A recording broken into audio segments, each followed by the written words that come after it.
Reminder, anyone that's here this evening to speak about the water rate ordinance, please hold your comments until the public hearing and kindly sign in. There's a sheet on the table. Appreciate that. Thank you.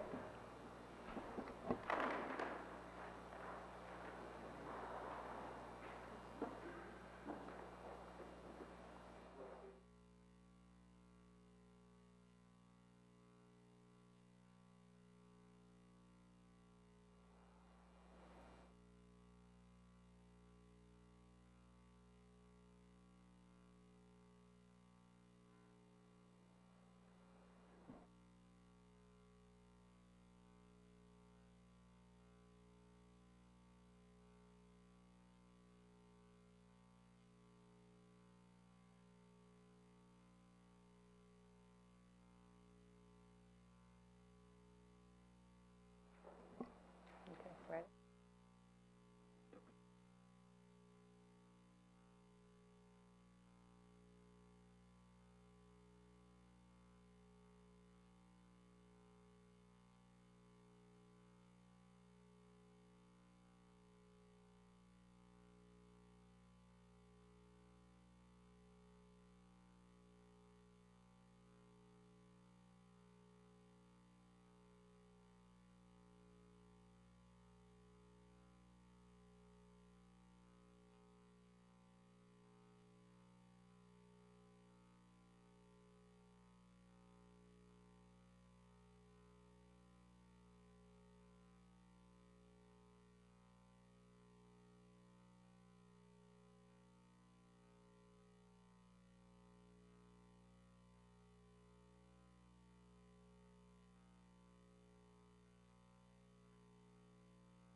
Call this meeting to order. Adequate notice of this meeting has been provided by posting on the bulletin board in Village Hall, by mail to the Ridgewood News, the Record, and by submission to all persons entitled to same, as provided by law of a schedule, including the date and time of this meeting. Roll call. Councilman Hache. Here. Councilman Seaton is absent. Councilman Voigt. Here. Councilwoman Walsh. Here. And Mayor Newton. Here. Please stand for the flag salute.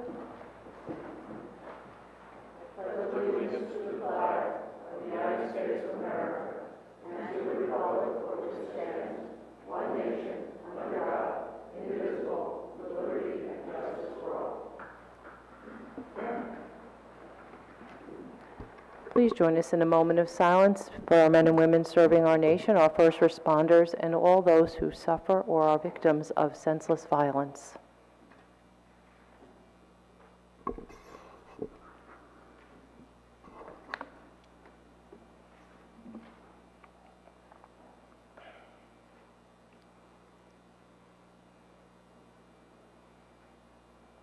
Thank you. Once again, anyone here this evening to speak on the water rate ordinance, if you don't mind just holding your comments until the public hearing, and this way we'll have an orderly transition and your comments will be reflected on the record officially. Okay. I move the bills, claims, and vouchers and statement of funds on hand as of March 31st, 2018 be accepted as submitted. Second. Hache. Yes. Voigt. Yes. Walsh. Yes. And Newton. Yes. I move the Village Council minutes of October 4th, October 25th, November 1, December 6, 2017, and March 14, 2018, having been reviewed by the Village Council and now available in the Village Clerk's office, be approved as submitted. I'll second. Hache. Yes. Voigt. Yes. Walsh. Yes. And Newton. Yes. And we do have a couple of proclamations, and I'm going to begin with Tree Planting Month. Whereas the Village of Ridgewood is proud of its many trees, which contribute so much to the beauty and comfortable ambiance of the village, and whereas trees in our village increase property values, enhance the economic vitality of the business areas, and beautify our community, and whereas trees, wherever they are planted, are a source of joy and spiritual renewal, and whereas trees can reduce the erosion of our precious topsoil by wind and water, cut heating and cooling costs, moderate the temperature, clean the air, and produce oxygen, and provide a habitat for wildlife. And whereas Arbor Day is now observed throughout the nation and the world in recognition of the importance of trees, and whereas the Village of Ridgewood has been recognized as a Tree City USA for its extensive plantings and its programs for the maintenance of trees by the National Arbor Day Foundation. Now therefore be it resolved that the Village Council of the Village of Ridgewood does hereby proclaim April 2018 as Tree Planting Month in the Village of Ridgewood and April 27th, 2018 as Arbor Day, and urges all residents to plant trees, support efforts to protect our trees and woodlands, and to support our village's urban forestry program. And we'll now go to Councilman Hachey. Whereas the Ridgewood Lacrosse Association was sworn to serve the youth of Ridgewood by introducing them to the sport of lacrosse, and whereas the goals of the Ridgewood Lacrosse Association, RLA, include educating the youth of Ridgewood in the ideals of good sportsmanship, honesty, loyalty, courage, and leadership through the teaching and supervision of the game of lacrosse, and aiding the development of the character, citizenship, and physical fitness of the youth of the village. And whereas the program is one of the largest and most successful programs in the state of New Jersey, with more than 100 coaches and other volunteers that contribute to this outstanding program, in addition to 700 Ridgewood boys and girls now participating on teams that compete both within the village and against teams elsewhere in New Jersey, Connecticut, New York, and Maryland.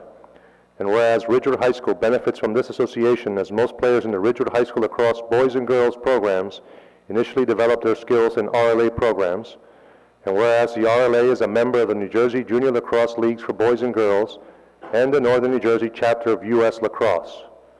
Now, therefore, be it resolved that the Village Council of the Village of Ridgewood does hereby proclaim Saturday, April 28, 2018, as Ridgewood Lacrosse Day, or Lax Day, and encourages all residents to show their support for the celebration of youth lacrosse in the Village of Ridgewood and their appreciation of this extraordinary association and its volunteers, both past and present.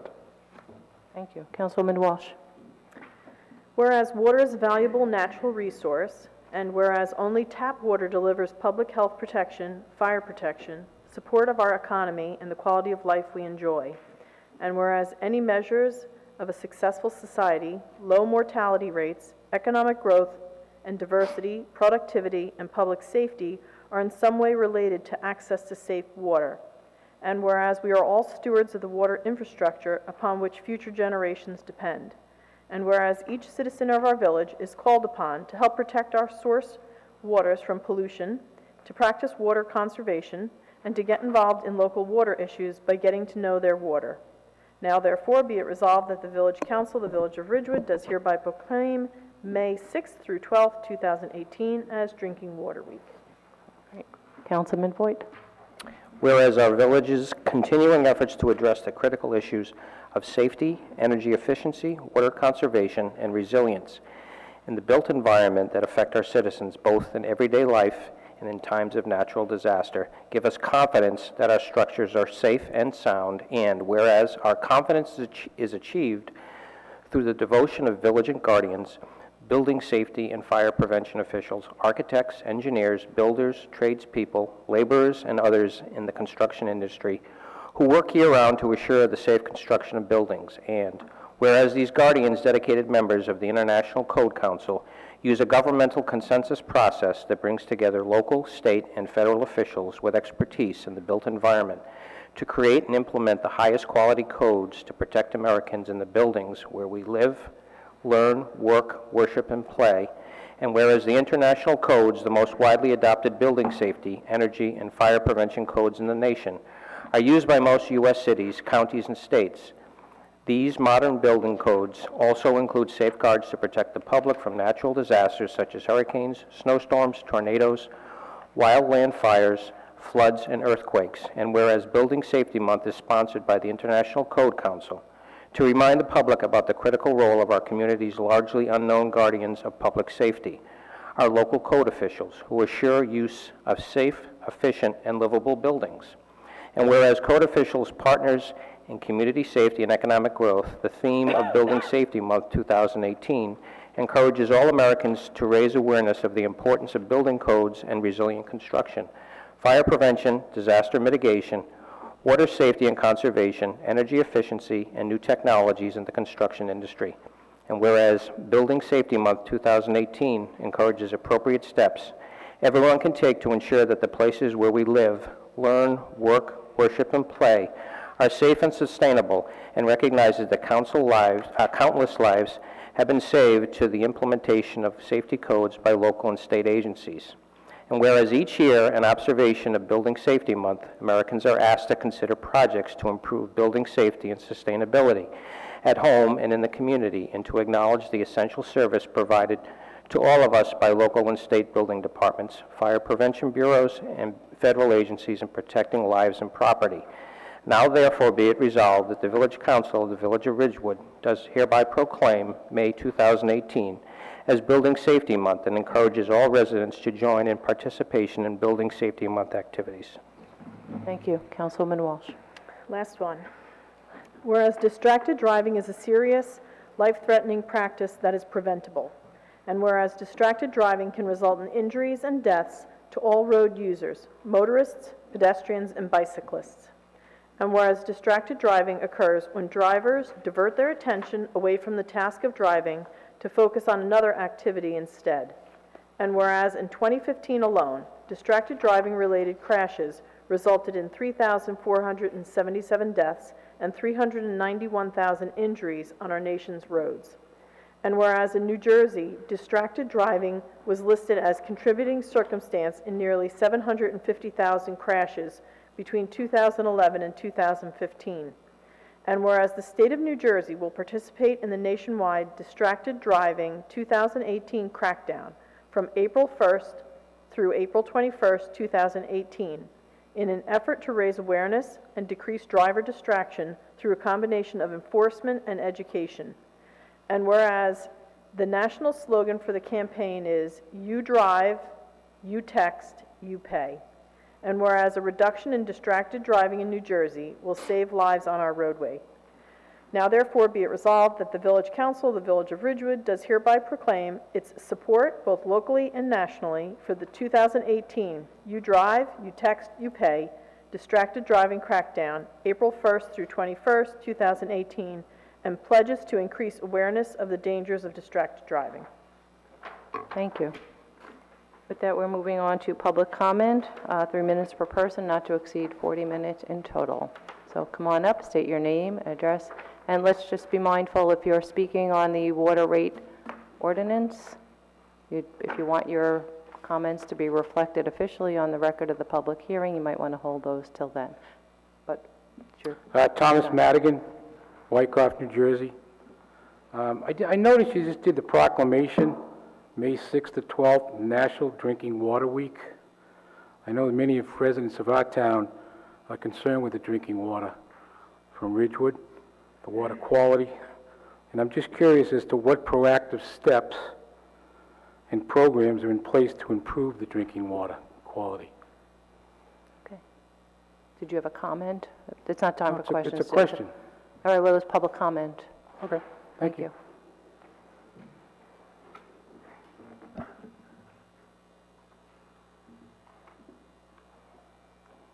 Hello. Hello. I'm Beth Abbott, 828 Morningside Road in Ridgewood, and I'm here because of my involvement on the Community Center Advisory Board and Age-Friendly Ridgewood to talk about the need for guest Wi-Fi in Village Hall. I've been in many meetings where having guest Wi-Fi would have made FaceTiming someone in easier and getting presentation materials through the internet easier. And there's numerous activities for the youth and everybody that uses the community center and Village Hall where, for instance, accessing Spotify for music or lyrics for performances, DJs, using iPads with examples in classes. So I think it's something that people are kind of becoming accustomed to and would make a big difference here. Thank you. Thank you, Beth, and thank you for your work with Age Friendly. Thank you.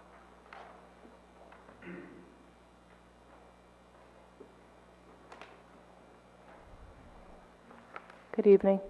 Good evening.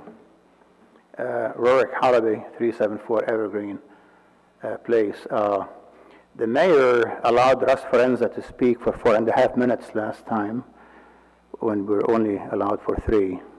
So I will speak for a similar period of time. Excuse me. What's good for the goose we is have good for the gander. a limit of 3 minutes, and that's what everybody will adhere to. Thank you. I see. But if you make one exception for one person, I tried to stop, so we'll continue with your Well- public comment, 3 minutes. Thank you. now, I have 3 documents I'd like to submit for the record as part of my presentation. One is the letter that Jan Jürgen Lehman wrote expressing his remorse about having voted for Ms. Knudsen in the last election. But to be fair to the mayor, I'll also submit a piece of, I would say, puffery prepared by one of her supporters. I redacted the name and telephone number of the writer to protect the person. Lastly, I will submit the editorial from today's NorthJersey.com on nepotism, the subject of my comments. I believe it is imperative, and I will repeat imperative until my 4.5 minutes are up, that Ridgewood pass an anti-nepotism ordinance. Nepotism is corrupting, and there's no room for it in Ridgewood. Thank you. And by the way, you say you tried, you couldn't stop him. Why is it you stopped me? I'm sorry, just say it again, Rorick, I didn't understand you. You said with Russ Forenza, you tried to stop him. You did not try to stop him. I saw the thing on, you tried to stop him after 5 minutes Let's almost. not, can Thank we you. just make a refrain from speaking about other members of the public, if you don't mind? I think you could say you made a mistake. I appreciate your comments, Thank thank you. you. And these are the 3 documents. Do I give them to Heather? Again, we need an anti-nepotism ordinance in Ridgewood. We are living in Ridgewood, New Jersey. We're not living in some kind of a banana republic. We're not living in the Soviet Union. We're living in Ridgewood, US of A. It's embarrassing. Could I make a comment? Is that possible? I'm actually, Rurik, I'm supportive of the anti-nepotism ordinance. I think it would allay a lot of the concerns I think the public has about nepotism. And I think it's something we should consider as a council. And I don't know whether or not it's possible to put it on as a discussion item at a future meeting. You know, whether it's a couple weeks from now or 3 or 4 weeks from now. I don't know how the rest of the council feels about that. But I think it would put to bed, frankly, it would put together an issue that, I mean, a lot of people are concerned about. And I think it needs to be addressed by us personally. It's our responsibility to figure that out. So I don't know how the rest of the council feels about that, but I would be in favor of that. Duly noted.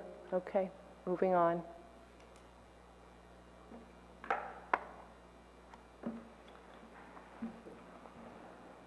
Hi, Lorraine Reynolds, 550 Windermere Avenue. I just want to say you're doing a great job. I have no problem. I don't think there's any nepotism going on. I love our police department, our fire department, and you guys are doing a fabulous job. Keep it up. I truly believe that having people on police and fire who live in town is a wonderful thing. When I call 911, I want to know that the police know what street I live on and know where 550 Windermere Ave is. And I don't know anybody else who's really concerned about the nepotism. It's a few people making a lot of noise. So, thank you. Good job. Thank you. Hi. Melanie Good evening. McWilliams, 431 Bogart Ave. I think it's easy to get up here and sling words like nepotism around. And in specific, Jeff, I did see something you posted to Facebook, I believe, about how concerned you are about nepotism within the village, a word that seems to be getting a lot of play currently, even though it has absolutely no bearing whatsoever. And your concerns were the hiring and appointing of family members to town or school district positions, and that's very curious considering your daughter holds one of those positions. Just something to be discussed. We're going to stop. Point of order, Rock. point of order, point of order. She works Point in of order. Glen Rock. Point Has of order. nothing to do with Ridgewood. Point of order. Point of She order. never got hired by Point- anybody. Jeff, please, point of Not order. you, but I'm just saying. she's Point of order. You- Yeah, I point meant of for order. Melanie, Yeah, too. absolutely. All right, Jeff, enough. Enough. Good evening, George. George Wolfson, Starland Avenue. As a tree commissioner, I was happy to hear the first proclamation, but that's not why I'm here. I'm here basically to remind everybody that it's April, and April is the month for Earth Day. Earth Day, we have our Earth Day Fair. It's really just a fun day in the park, say on Sunday, April 22nd, between 11 and 2. We have a petting zoo again this year. We have a Daffy Dog Parade. We have a lot of exhibits on an environmental focus. And this year, our special topic is recycling. It's Let's Recycle Right. REAC and Sustainable Jersey are assisting the department in putting forward information about how to recycle right, and some of the issues that are coming down in terms of recycling and waste reduction. The state is planning on doing programs for waste reduction, food recycling between now and the year 2030. So we want to get ahead of the curve, and our members, along with the department, will be manning the tent to distribute all kinds of information to people so that they know exactly what recycling right means, they know how they can do waste reduction, and we try and stress the importance that it's not just a matter of an environmental issue, it filters down to your tax bill. In discussions this week, I learned that our tipping fees for just bringing garbage is north of $600,000. Food waste by itself is somewhere, depending upon where you talk, which section of the country, can be as high as 85 or 90%. When you start up doing the math to that, you see there's chance for substantial reduction in cost. But it takes a learning process. It's not just something that you can say compost or, so we hope to be able to educate people, show them what other states are doing, what other cities, municipalities are doing to get us up that learning curve. Again, kind of pray that it doesn't rain. And other than that, we hope to see you and have a good time. Thank you, George. Anyone else? No other public comment? We'll close public comment. And before we move on, I'm just going to address the comments that were made. Of course, my attorney is sitting to my left, and I'm sure at some point he'll put together a legal memo pertaining to any alleged impropriety or nepotism. But as just a brief statement, I want to point out that we are a civil service community. Simply put, we are civil service. The Personnel Department of the State of New Jersey regulates the hiring of all public safety hires within this community. My sons took a test in 2013, a full year before I ever ran for village council. Ordinances are not retroactive, and as a rule, village councils do not run around affirming or reaffirming ordinances. We amend ordinances. The whole issue is a lie and a fraud that is being perpetrated on the good people of the village of Ridgewood as an election day grab.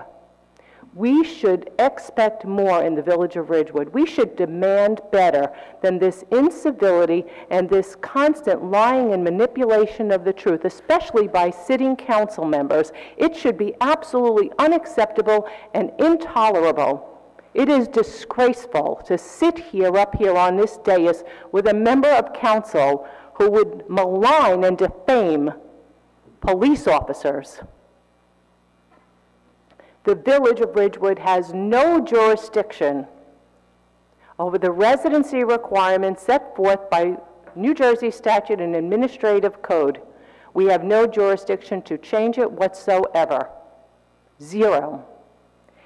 We are not the hiring authority up here, this village council. That would lie with the village manager. Nobody is skipped over on our civil service list. Everybody is highly qualified. They take a test, it's a rigorous hiring process, and the village manager appropriately hired my sons in 2016 off of the 2013 promulgated civil service list that she received before I was even elected. This is a fraud. Simply put, a fraud. The newspaper has received all the documentation. They refuse to amend their story. Newspapers might be in the business of affirming, but councils are in the business of amending. For the record, the ordinance at the center of the discussion is the allegation that I kept secret a public list, remarkable, and that I affirmed the residency requirement of 2014 in an ordinance that was actually being amended for the residency requirement on civilian positions, that I affirmed that residency requirement to give my kids an advantage who were on a list a solid year before. Ordinances aren't retroactive, we don't reaffirm, and just for the record, when the state of New Jersey notified us on December 29, 2014, that the change was in violation of civil service rules for civilian positions excluding public safety, we re-voted on April 8, 2015. At that time, I voted no. Therefore, if the premise is that I voted yes and helped my sons in 2014, then the most current applicable ordinance occurring in 2015, I hurt my own kids. It's a lie, it's a fraud, don't believe it. It's got to stop. We worked hard to get rid of the acrimony and clean it up here, to have a civil discourse, and this is disgraceful. We are a civil service community. We adhere to state rules and regulations, period. And Matt Rogers, you will have an official position statement on this, making everybody well aware that legally any nepotism ordinance would actually put the village in harm's way. Nonsense. Now, Just ask the mayor, when do you want it for? our next meeting, and I would advise that anybody running for village council who purports to be an attorney is both morally and ethically challenged to have not a modicum of interest in reading the law. Moving on. Okay, manager's report. We are continuing to pick up the storm debris. We're currently in Area D, which is the last area to pick up the limbs and branches. Yard waste actually begins this coming Monday, April 16th. Please check your calendar for the area's schedule. We will not pick up the yard waste with the limbs and branches. It's strictly for limbs and branches. Shred Day took place last Saturday at Graden Pool parking lot. This was a popular event, and we are glad so many took advantage of this free recycling service. Voter registration next Tuesday, April 17th, is the last day to register to vote for the May 8th municipal election, which is the village council election. So on April 17th, from 8:30 to 4:30, you may register to vote in the village clerk's office here in Village Hall. From 4:30 p.m. to 9 p.m., there will be someone taking voter registrations in the lobby of the library. Therefore, as long as you get your voter registration forms into the person sitting in the library lobby by 9 p.m. On the 17th, you will be registered to vote for this municipal election. If you're already registered to vote, you do not have to re-register unless you've moved or you changed your name to, marriage, divorce, whatever. But that's the only reason you would have to re-register. As Mr. Wolfson mentioned, Sunday, April 22nd is Earth Day. Again, that's from 11 a.m. to 2 p.m. at Memorial Park at Van Ness Square. I just want to mention another meeting was held today. It's held twice a year with New Jersey Department of Environmental Protection and the U.S. Environmental Protection Agency and Ridgewood Water. They stated that great progress has been made by Ridgewood Water over the past 4 years. U.S. EPA indicated actually at this point they will no longer be participating in these meetings, and they are handing it over to NJDEP. NJDEP will consult U.S. EPA if necessary, but U.S. EPA recognizes the progress that's been made and feels that NJDEP can take over from here. US EPA has indicated that Ridgewood Water, its customers, its board of directors, and the village as a whole should be very proud of all that has been accomplished thus far by Ridgewood Water. And I just want to state personally, I've participated in, I guess this is probably my fourth meeting with them. And it's amazing what's been accomplished, and I really just want to congratulate Rich Calby, the director of Ridgewood Water, and his whole team, who has worked diligently to improve the water quality, to increase the viability of the water, and to provide clear water, clean water for all of its customers. So I just wanted to thank him as well. Great, and thank you, Rich. Thank you, everybody. Okay, moving on. Yep. Councilman Voigt. Thank you. Planning Board met last Tuesday. We approved the major issue was we approved a minor subdivision at 315 East Glen Ave, which is the lot between Northern Parkway and Sterling on East Glen Ave. The lot was initially 42,000 square feet. It was divided into two smaller lots, one at 25,000 square feet and one at 16,800 square feet. The vote was 4-3. So, and that's it. Great. Councilwoman? Right. I don't have anything to report. I took a well-deserved vacation, so Councilman Voigt actually attended my Bergen League meeting, so You want me to talk a little bit about that? Okay. Give us a rundown on Sure. what was at that meeting. Yeah. So they talked about, one of the bills that's going through the Senate right now, the state Senate, is on workers' compensation for the fire department. And it relates to firefighters who are obviously in harm's way and may contract conditions like cancer.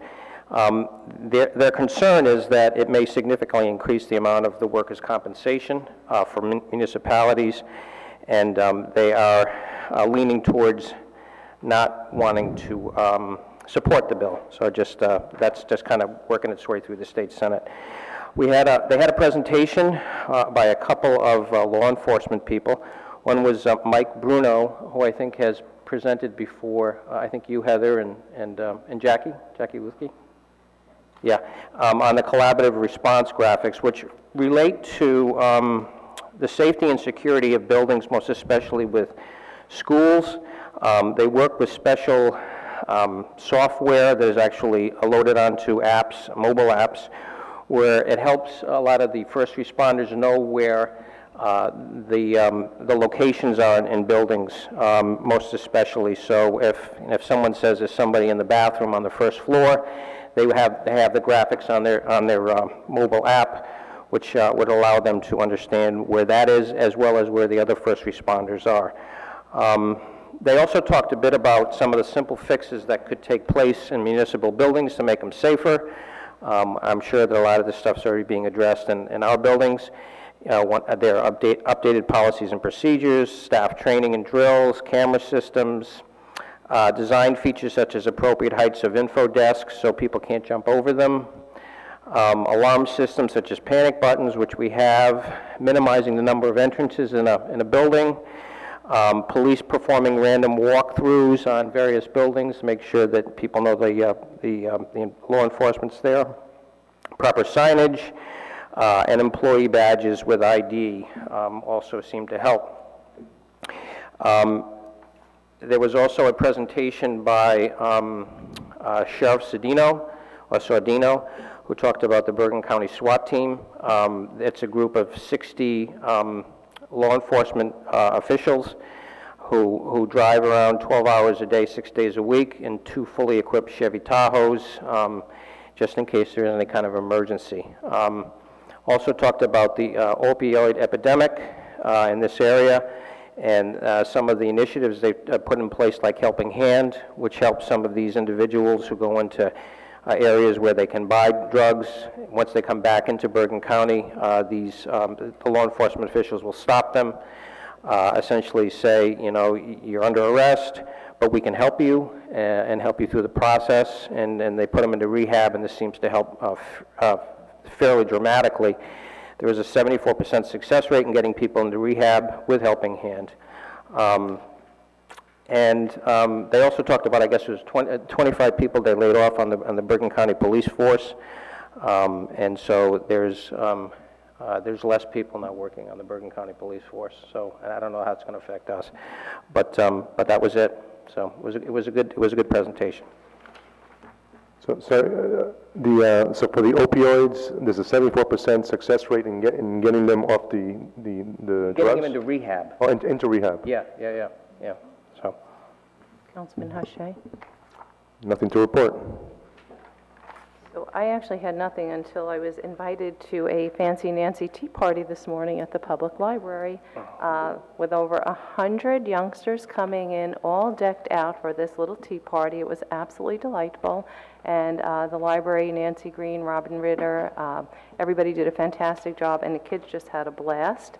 And I had the opportunity to announce everybody during the fashion show, and all the kids were absolutely decked out for their Fancy Nancy tea party. And Fancy Nancy is a book series by author Jane O'Connor, who was present to sign autographed copies of the book for all the kids. They were so excited, and she was in lots and lots of colors of fun and exciting boas. So it was a delightful time for everybody, and we had a blast. So thank you, Ridgewood Public Library, as always, best library in the world. And so with that, we are moving on. All right. I move the first reading of ordinance 3642. Second. Hache? Yes. Voigt? Yes. Walsh? Yes. And Newton. Yes. So would the clerk please read ordinance 3642 by title? A bond ordinance providing for various water utility improvements in and by the Village of Ridgewood and the County of Bergen, New Jersey, appropriating $1,317,000 therefore, and authorizing the issuance of $1,317,000 bonds or notes of the village to finance the cost thereof. I move that ordinance 3642 be adopted on first reading and that May 9, 2018 be fixed as the date for the hearing thereon. Second. Hache? Yes. Voigt? Yes. Walsh? Yes. And Newton. Yes. I move the clerk read ordinance 3636 by title on second reading. The public hearing thereon be open. Second. Hache? Yes. Voigt? Yes. Walsh? Yes. And Newton. Yes. Will the clerk please read the title of ordinance 3636? An ordinance of the Village of Ridgewood in the County of Bergen, New Jersey, amending Chapter 269 of the Ridgewood Village Code, Water, and Code Chapter 145 fees to reestablish the water rates and fees for the 2010 through 2017 calendar years. Great. Matt Rogers, you're going to give us a little overview Yeah, of just, how we're going to approach? I want to set some ground rules for regard to this public hearing. It is going to proceed as a public hearing, but because I think, as everybody is aware, there was litigation that was involved, and it's still kind of controlling certain aspects of this. Just want to make sure that everybody understands that this is a public hearing on an ordinance. It's not going to be a trial of the issues that are before the court. It's not going to be a rehash of some of the facts and the testimony that's before the court. For the purposes of the public hearing and in discussions that I think that respective counsel has had with the court, we are going to permit questions of the expert that was hired by the village to conduct the water rate study. We are going to allow for comments to be made with regard to that. It may be possible that the plaintiffs in a litigation may have a rebuttal witness as an expert who hopefully will be, in terms of timing and the allotment, we're not going to hold up this ordinance for a long time, but certainly we hope that things get done expediently and get properly done. We do have this meeting tonight for 45 minutes, which will include the presentation of Howard Woods, who was the expert that was hired by the village. The meeting is being carried to April 18th at 7 p.m., where that entire meeting is going to be dedicated just to this aspect, just to this ordinance. We are going to be also carrying the 2018 water rate ordinance, because a decision on that depends upon what decision the board makes or the council makes with regard to the 2010 to 2017 ordinances. The entire process is going to be videotaped. There's a very good chance that the court may look at this at some later date. So in that regard, we expect that the proceedings to go in an orderly fashion, certainly in a civil fashion. We don't want to have any interruption of speakers, whether it's a person who's giving testimony or a person commenting or a person asking questions. We want to refrain from any catcalling or any type of yelling out of the audience or the gallery. Tonight's public hearing is going to be for 45 minutes, including the presentation of Howard Woods. There will be time, probably at the end of it, for questions or at least presentations, but we're not looking for an opening statement. We're going to be conducted with our ordinance requirements, which I believe gives 5 minutes per person to give their talk, and then they're done for the next person to come up. And then it's going to be carried to 4:18, and if other meetings are needed on that, we'll make a determination at that time. So I hope everybody conducts themselves in an orderly fashion, and with that, I think we're ready to go with Mr. Woods' testimony, and he should be sworn in when he begins his testimony. Okay, so let's just get to the first part. The Village Council will be holding public hearing on Ordinance 3636 this evening. Howard Woods, who performed the water rate study, will speak first, and then there will be time for public comment and questions. Total time for public hearing, including Mr. Woods' presentation, will be 45 minutes this evening.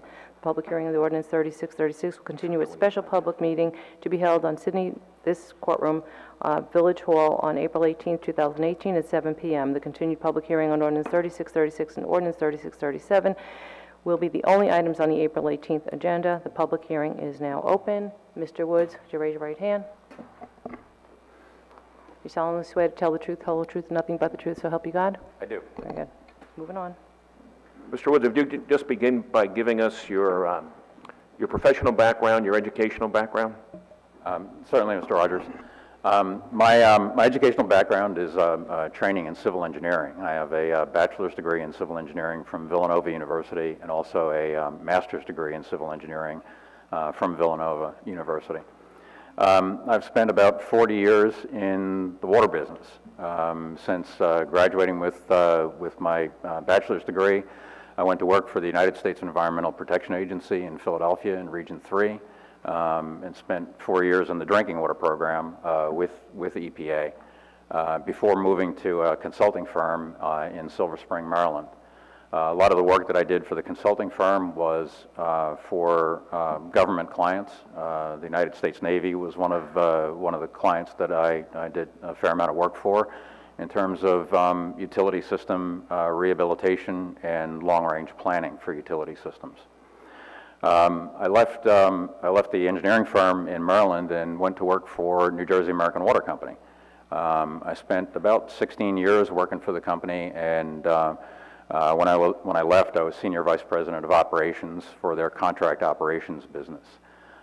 In New Jersey, prior to that position, I was Vice President of Operations for New Jersey American Water Company. In that role, I did an awful lot with respect to rates and revenues. I was a witness before the New Jersey Board of Public Utilities in many of their rate cases and testified as an expert with respect to revenue requirement. I also spent some time working with American Water Works Company as their Director of Planning. And in that role, I testified about rates and revenues for various operations of American Water Works around the country. I testified in Kentucky, Pennsylvania, New York, Connecticut, and other states. For the last 16 years, I've been out on my own. I left American Water Works Company and established my own consulting practice.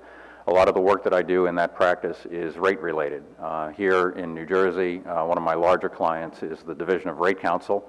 The Division of Rate Counsel intervenes in utility rate proceedings. So in my former life when I worked for New Jersey American, where I was that guy that went to the Board of Public Utilities to explain how much money we needed, now I'm hired by Rate Counsel to tell my former employer and others they don't really need that much money. So I've been doing that work for about 16 years. My client list includes a number of public clients like the Village of Ridgewood. I've done planning studies, cost allocation studies, rate studies for numerous clients over those last years. And here I am tonight. And can you estimate for the council how many times throughout the years that you've been involved in conducting and preparing rate studies? In conducting rate studies, at this point, Mr. Rogers, it's hundreds. Okay. And you've been accepted by BPU as an expert in that regard, is that correct? Yes, I have. I've testified as an expert witness before the New Jersey Board of Public Utilities, the Pennsylvania Public Utility Commission, the Connecticut Department of Public Utility Services, the New York Public Service Commission, the Delaware Public Service Commission, and the Kentucky Public Service Commission. I don't know if you provided it before, but if counsel, in regard to the litigation, need a copy of his resume, certainly ask me and we'll get it for you and provide it to you. I don't know if it was provided earlier, but you would have one if it was available? I do, and it was included in the initial rate study. In the initial rate study appendix. report? I was just So looking at the beginning of that. It must have been at the end. Yeah. Okay. All right. I have no further questions of Mr. Woods. I think he's ready to go. Okay. I assume that most of you have seen the rate study. You know that it's a big pile of numbers. So what I did for tonight is prepared a few slides to try and boil the numbers down into the principles that were used in this study. A good starting point is why are we here? In 2010, 2011, and 2012, the village adopted rate ordinances, which were subsequently challenged by Wyckoff, Glen Rock, and Midland Park. A complaint was filed in July of 2012, and almost 5 years later to the date, the court issued an order to the village in July 2017 and remanded those ordinances, those three ordinances, back to the village council to recalculate and reestablish. In addition to that, the village has also asked me to take a look at the rates that were in effect in 2013 through 2016. The rate increases that we're talking about here are shown on this slide. In 2010, there was a 21% rate increase. In 2011, a 5% rate increase. 2012, another 5% rate increase. And then 3% rate increases in each of 2013 and 14. There have not been any rate adjustments since that point in time. I'd like to begin with the end in mind and go to the results of the study. After recalculating the revenue requirement, that is the cost of providing water service, and comparing that to the revenues that were generated with the rates that were in effect in each of those years, what I found is very close agreement. There are some differences that I'll explain with respect to how costs are allocated to the water utility and what makes up the revenue requirement, but the end result is that the budgeted revenue requirement for the village water utility and the actual revenues that were generated by rates in effect during those years closely agreed.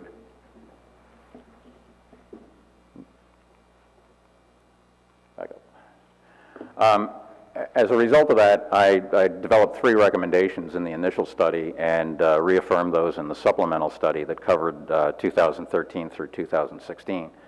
The first and foremost is going forward in terms of budgeting and looking at additional rate issues in the future. A new series of allocation factors that I developed in the initial study should be used to set new rates. With respect to the rates in 2010, 11, 12, 13, and 14, the rate adjustments that were adopted by the village then, my recommendation is not to change those rates, to reaffirm the rates and keep them in place. And finally, a small point is I noticed in looking at the rate structure that you have that the structure of the fixed service charges, the monthly fixed fee that you charge to each of your customers, doesn't conform to industry norms in terms of the relative magnitude of those charges from one meter size to the next. And I've made a recommendation that in a future rate setting proceeding that you consider those and restructure them to be more consistent with what we see in the industry as normal. The background of all of this, and in terms of determining what the rates are for a water utility like the village water utility, can be found in a manual written by the American Water Works Association. It's the Manual of Standard Water Supply Practice M1. It's titled Principles of Water Rates, Fees, and Charges. I relied on this manual in developing the various calculations that I did and analyzing the rates that were in effect here for the period in question. In order to do this, I acquired the detailed budgets from the village. that included both the budget amounts and the actual expenses on a line-by-line basis. There are about 1,100 line items in your consolidated budget, so it was a fairly large amount of data for these actually eight years. I also looked at 2009 through 2012, the actual expenses that were incurred in that period of time, to develop what's referred to as a normalized level of expense for each of those individual line items. And that normalized level of expense forms the basis of the allocations that I developed. I also interviewed your staff. I wanted to find out how the water utility works, how it interacts with other elements of the village. You don't have a freestanding water utility here. You have something that's part and parcel of the village operations.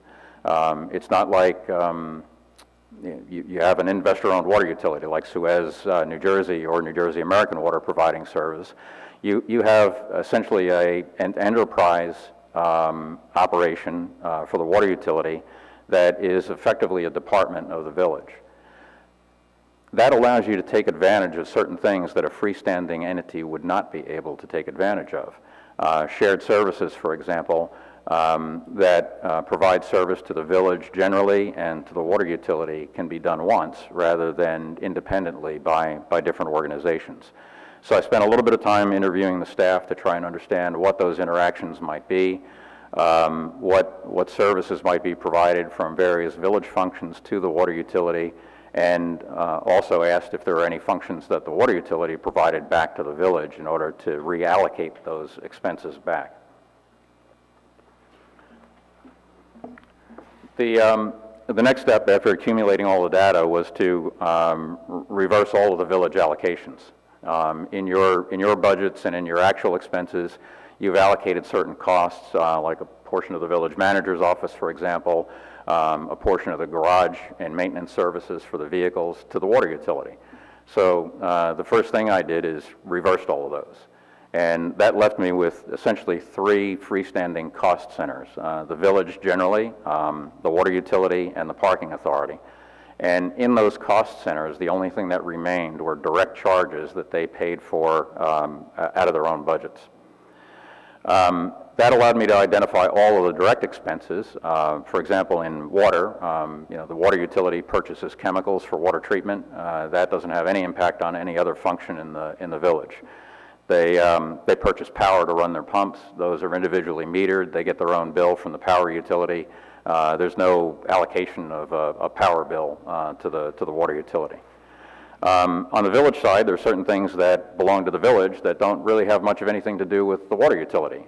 Your recycling function, for example, doesn't really have anything to do with the water utility. Water pollution control, with the exception of a shared construction yard, is really freestanding, and there's very little interaction back and forth between the two entities.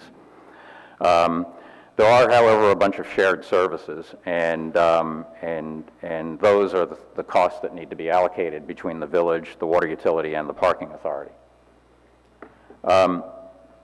I developed from those detailed budgets and the actual expenses in particular, 14 distinct allocation factors to allocate each one of those 1,100 line items between the village, the water utility, and the parking authority. Some of those allocation factors recognize that there are functions that are only specific to one of these three functions. Things like I mentioned, like the recycling functions, 100% of the cost of that was allocated to the village. On the other hand, there are direct expenses of the water utility that don't cross over to either the parking authority or to the village. Earlier I mentioned the power bill, chemicals, maintenance of the water lines, for example, maintenance of storage tanks and the like, really have nothing to do with any other aspect of the village operations or the parking authority. So those costs were all assigned directly and at 100% cost to the water utility. There are shared services, labor and materials in particular. The village manager's office, for example, takes care of hiring, disciplinary measures, and all of that for the water utility. So there is a cost involved in those functions that need to be assigned to water. A portion of this building is occupied by the water utility, so the costs associated with this building operations in part should be allocated to the water utility. Generally, what I call protective services, police, fire, emergency management services, do provide some services to the utility, and they need to be allocated, so I develop allocation factors independently to do that. Garage services, the vehicles that are used by the water utility are maintained in the garage. The maintenance work is done there, so those costs needed to be segregated and assigned to the water utility. And then there are a host of other things like insurance for the assets that you own, that the village owns, employee benefits and things like that that also are paid for through the village but need to be allocated as a legitimate cost of service of providing water. So that was done. The 14 allocation factors were applied to the over 1,100 individual line items in the budget and reallocated back to the water utility and to the parking authority. On average, what I found over this period of time is that the allocated expenses tended to run around $3 to $3.2 million a year. That represents about 25 to 26% of the water utility cost of service. So, you know, the other, say, 74% is made up of all the direct expenses that are associated only with the water utility. To look at this just a little bit of a different way, if we looked at the village budget and looked at how much was allocated out to parking and to the water utility, again, on a recalculated basis, what I find is that about 6.8% of the village budget is functionally allocated out to the water utility. 93% of the budget stays put, right, with the village and the village's taxpayers bearing the cost. And a fraction of 1% is allocated to the parking authority. Again, looking at what the village had allocated in their budgets to the water utility versus the recalculated amounts, what I found is that in 2010 and 2011, the allocations from the village to the water utility were higher than what I calculated. But in the subsequent years, 2011 through 2016, they were all lower than what I calculated. On average over that period, it's my conclusion that the village underallocated village expenses to the water utility by an average of $244,000 per year. The allocations are only part of the story, but I think this is what the fight is over, is how much of the village budget winds up in someone's water bill. But we have to look at the water utility as a whole. And first I looked at the budget expenses, again, recalculating using the AWWA methods and the standard practice in the industry to determine what the budgeted revenue requirements should be in each one of these years. For the period of 2010 through 2012, the rate ordinances that were remanded back to the village to reconsider, for those 3 years, the revenue requirement, in other words, the cost of providing service, was not actually met by the revenues that you collected. There was a shortfall of about $429,000. For that 3-year period, that's only 1.22%. It's very, very close, good approximation. For the period from 2013 through 2016, there was also a shortage of $404,000, but that's an even closer amount in that period. It's only 0.73%.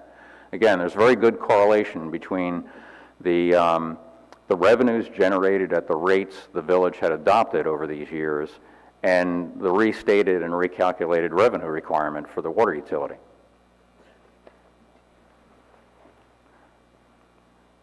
Budgets, of course, aren't the end of the story either. We need to take a look at how the budgets conformed to the actual expenses recorded for the water utility. And again, this chart, the yellowish bar or gold bar at the top shows the annual revenue requirement for the water utility, again, recalculated using the AWWA methods.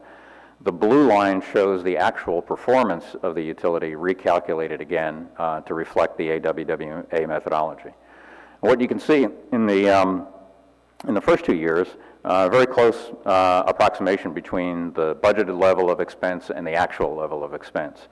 And then after 2011, I think we started to see some improvement here where cost controls by the water utility helped keep the actual expenses under budget. You know, that's the place you want to be. You want to set the budget at an adequate level that allows you to do the work that you need to do, and then perform against that budget in a way that shows some cost savings. And that's what I see in the data here. If I compare the actual expenses now recalculated to the revenues at actual rates, what I see is a slightly different picture, but still the same. In 2010 to 2012, the revenues collected for that period exceeded the actual revenue requirement by $314,000. That's less than 1% for that 3-year period.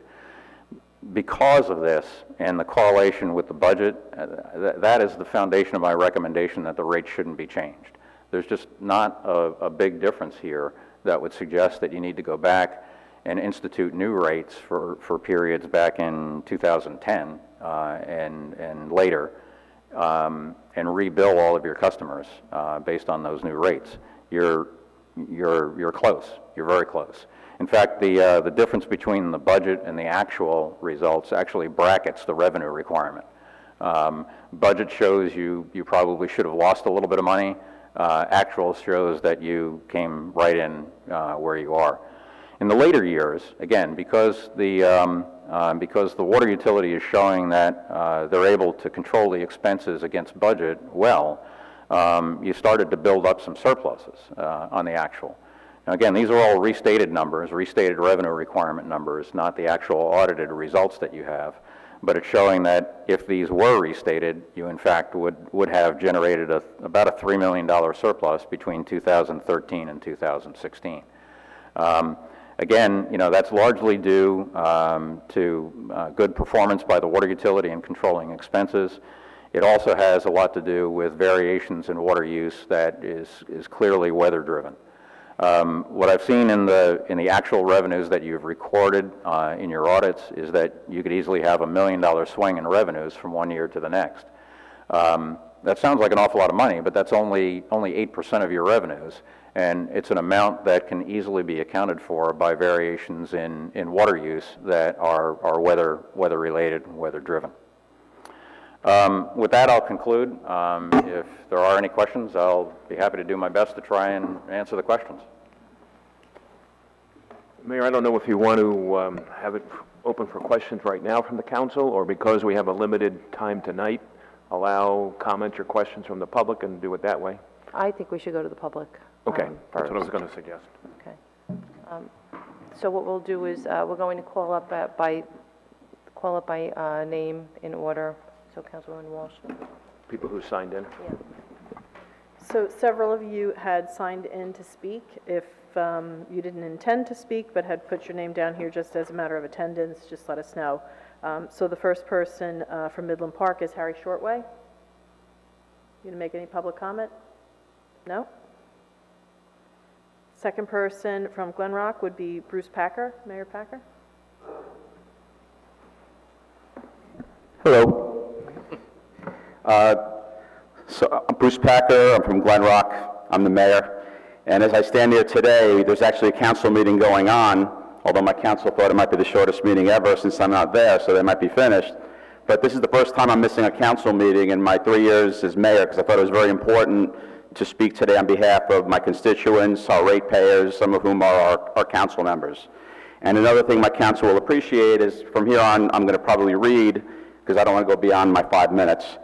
Implied within some of my comments are some questions, but respectfully I ask that you let me get through the entire, everything I'm going to read, and maybe just, jot it down, and I'll be back next week if we need to talk back and forth, because I do talk a little about the study. And I also get a little into the trial. I didn't know what the format was going to be. Nothing controversial. Anything that I allude to is from the conclusions and judgment and the final judgment. So I don't think we get into anything dicey here, and I hope everyone agrees. So last summer, after a long trial, a judge invalidated the historical Ridgewood water rate increase ordinances that the village is looking to replace this evening. The judge further ordered the village to establish and recalculate rates in a manner that is consistent with the court's findings. So what were those findings? The court found that the rate increases that this evening's ordinance, or the one that will be carried forward until next week, aims to reinstate, were arbitrary, capricious, and unreasonable. Further, it was proven that several $1 million that should have been appropriated to the Ridgewood proposed municipal budgets of the contested years were incorrectly allocated to the Ridgewood water proposed budgets, and thus further inflated the indicated Ridgewood water rate increases. So one would think that excluding all of the inappropriately allocated items would at the very least reduce any indicated increase. Well, it appears that for every dollar that was excluded, assuming that we're being consistent with the opinion of the judge, there was another dollar to be added back, as we're somehow back at the exact same numbers that were invalidated. So the council is considering the reinstating of rates that the judge determined were arbitrary, capricious, and unreasonable. Another point of confusion for me is that the rate study claims to validate the 21% rate increase from 2009 to 2010, but yet 2009 is not included in the study, so we're only seeing that a completely new methodology gives much higher numbers than the old, albeit flawed, methodology that was used in 2009. I'd like to see the logic of this study applied to 2009 so we can understand why the rates needed to increase by such a large amount in the first place. To completely change methodologies from one year to the next with no regard or reconciliation of material differences in results is to me a little irresponsible. This methodology relies heavily on a long series of allocation factors, as you mentioned, as 25 to 30% of the costs associated with utility need to be allocated as they represent items that are not unique to the utility. One factor allocates expenses based on the ratio of the floor space for Ridgewood water to the entirety of Village Hall. In other words, it presumes that every square foot of Village Hall has an equal value in the budget. Do we really believe that the cost per square foot to operate the police department is the same as the cost per square foot to operate any other part of Village Hall? Also, is the DPW, which is located at a different location, included in the equation, or were the DPW expenses excluded? I'd like to know the answer to that question. Another factor allocates the cost of central garage based on the weight and number of vehicles per department.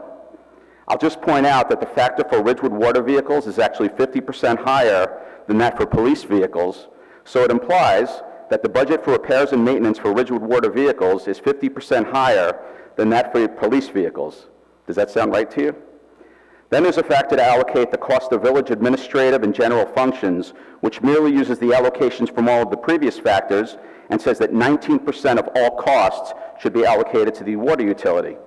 I would challenge the council to make a list of the top 10 essential functions that you could think of any day, from day to day in Ridgewood, and objectively consider how much time each one relates to Ridgewood water.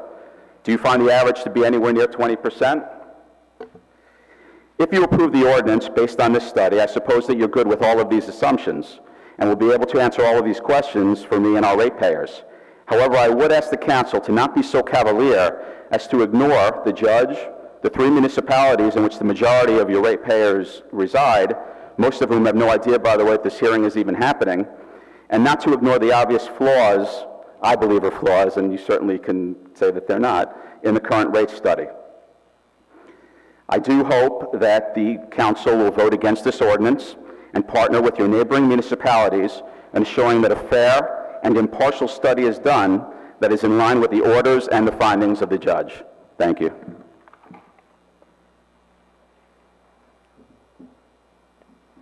Do you want to respond to that at all? Well, I don't know if you've got any answers to any of the questions at this point in time. I think we should just allow that.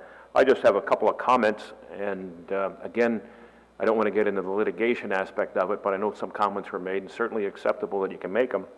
But the judge's order invalidated the ordinances, didn't invalidate the rates. Judge felt that there wasn't the proper basis and the information that was there in which, in terms of the hearings that were held on those ordinances at the time, to sustain or engender a vote of the rates that were made in those ordinances. So that was why it was arbitrary and capricious. It's hard to say that there were anything that was done at the time, that things were proven or not proven when the court did reject the testimony of the plaintiff's expert with regard to the litigation. So this is a different thing. It wasn't as if the court accepted that testimony because it was rejected. The court said that the ordinances did not have the proper basis when they were adopted and enough factual information to make the determination that was made. There wasn't a plentiful hearing. There wasn't the information that was there. So that's what this rate study is about, to provide that information to the court. Certainly, the plaintiffs in litigation, from what I understand, have asked for the chance to provide their own expert. We will try and give them that chance. But other than that, that's about as far as I can go with regard to the comments and the questions, because there's some questions that were particular to the rate study that was performed itself, and I don't know whether Mr. Woods has any response to that yet. The allocation factors that were used in the study were developed using industry standard techniques, following the guidance that's in the American Waterworks Association manual for this. The revenue requirement, or the cost of running the water utility, was calculated independently for each year. You know, there's no sort of pyramiding one year to the next in the way this calculation is done. In doing this work, I know the village had asked me to take a look at additional years, 2013 through 16, and the reason was because the 2013 rates were actually multipliers of the 2012 rates. You know, a 5% increase, or a 3% increase rather, was applied to the rates that were in effect. I did not do that in this study. What I did do is I calculated the actual cost of providing water utility service for each individual year using those standard techniques. So, you know, there's really no need to go back and do 2009. In fact, you know, what I'm looking at here are the revenues that your rates for 2010 actually generated relative to the cost of providing service in that year.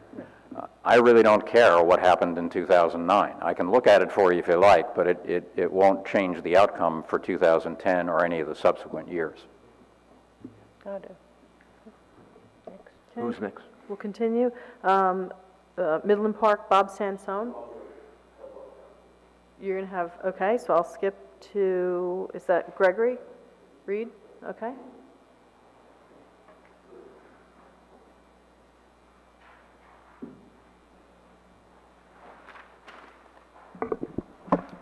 Hi, good evening. I'm Gregory Reed from Sills, Cummis, and Gross. We are counsel for the plaintiff class of ratepayers in the ongoing litigation. I'll be brief, because I don't think tonight is the appropriate place to litigate these issues. There'll be another opportunity for that as ordered by the court. I assume you're aware, Mr. Rogers just said that you will try to give plaintiffs the opportunity to respond with an expert, but I'm assuming you're aware that you've been ordered to give us exactly that opportunity by Judge Friscia about 3 weeks ago. She entered an order providing that the plaintiffs will be given the opportunity a reasonable amount of time. Right. That's all I was referring to. Right. Reasonable Which time. is not next week. That was very clear. Your own lawyer in court on that day made clear that we would be given, you know, not an infinite amount of time, but as much time as we needed to offer a rebuttal to a report that it took you 8 months to provide to us. We didn't get it until 8 months after the trial. So why the rush now? Especially when what you're proposing to do is quite literally to not do anything.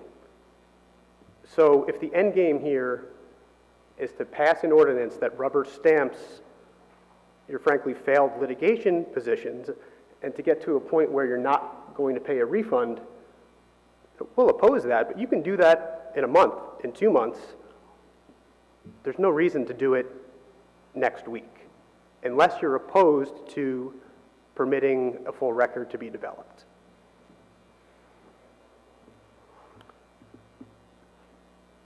Again, I don't think tonight is the proper time to really get into the details of Mr. Woods' report, but I'll just note, or I guess ask, how many millions of dollars in surplus do you know did you permit Ridgewood to transfer to itself out of the water utility? Do you know what that amount was? The amount that's included in the revenue requirement each year is what's allowed by statute, and that's 5% of the total O&M of the utility. It works out to about $450,000 to $500,000 a year. So,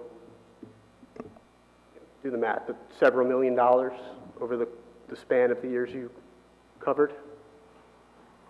Yes, and it's less than, it's a very small percent of the total budget for the water utility. And were you made aware that that statute you're referencing was an issue in the litigation and that Ridgewood conceded that they could not transfer surplus under that statute?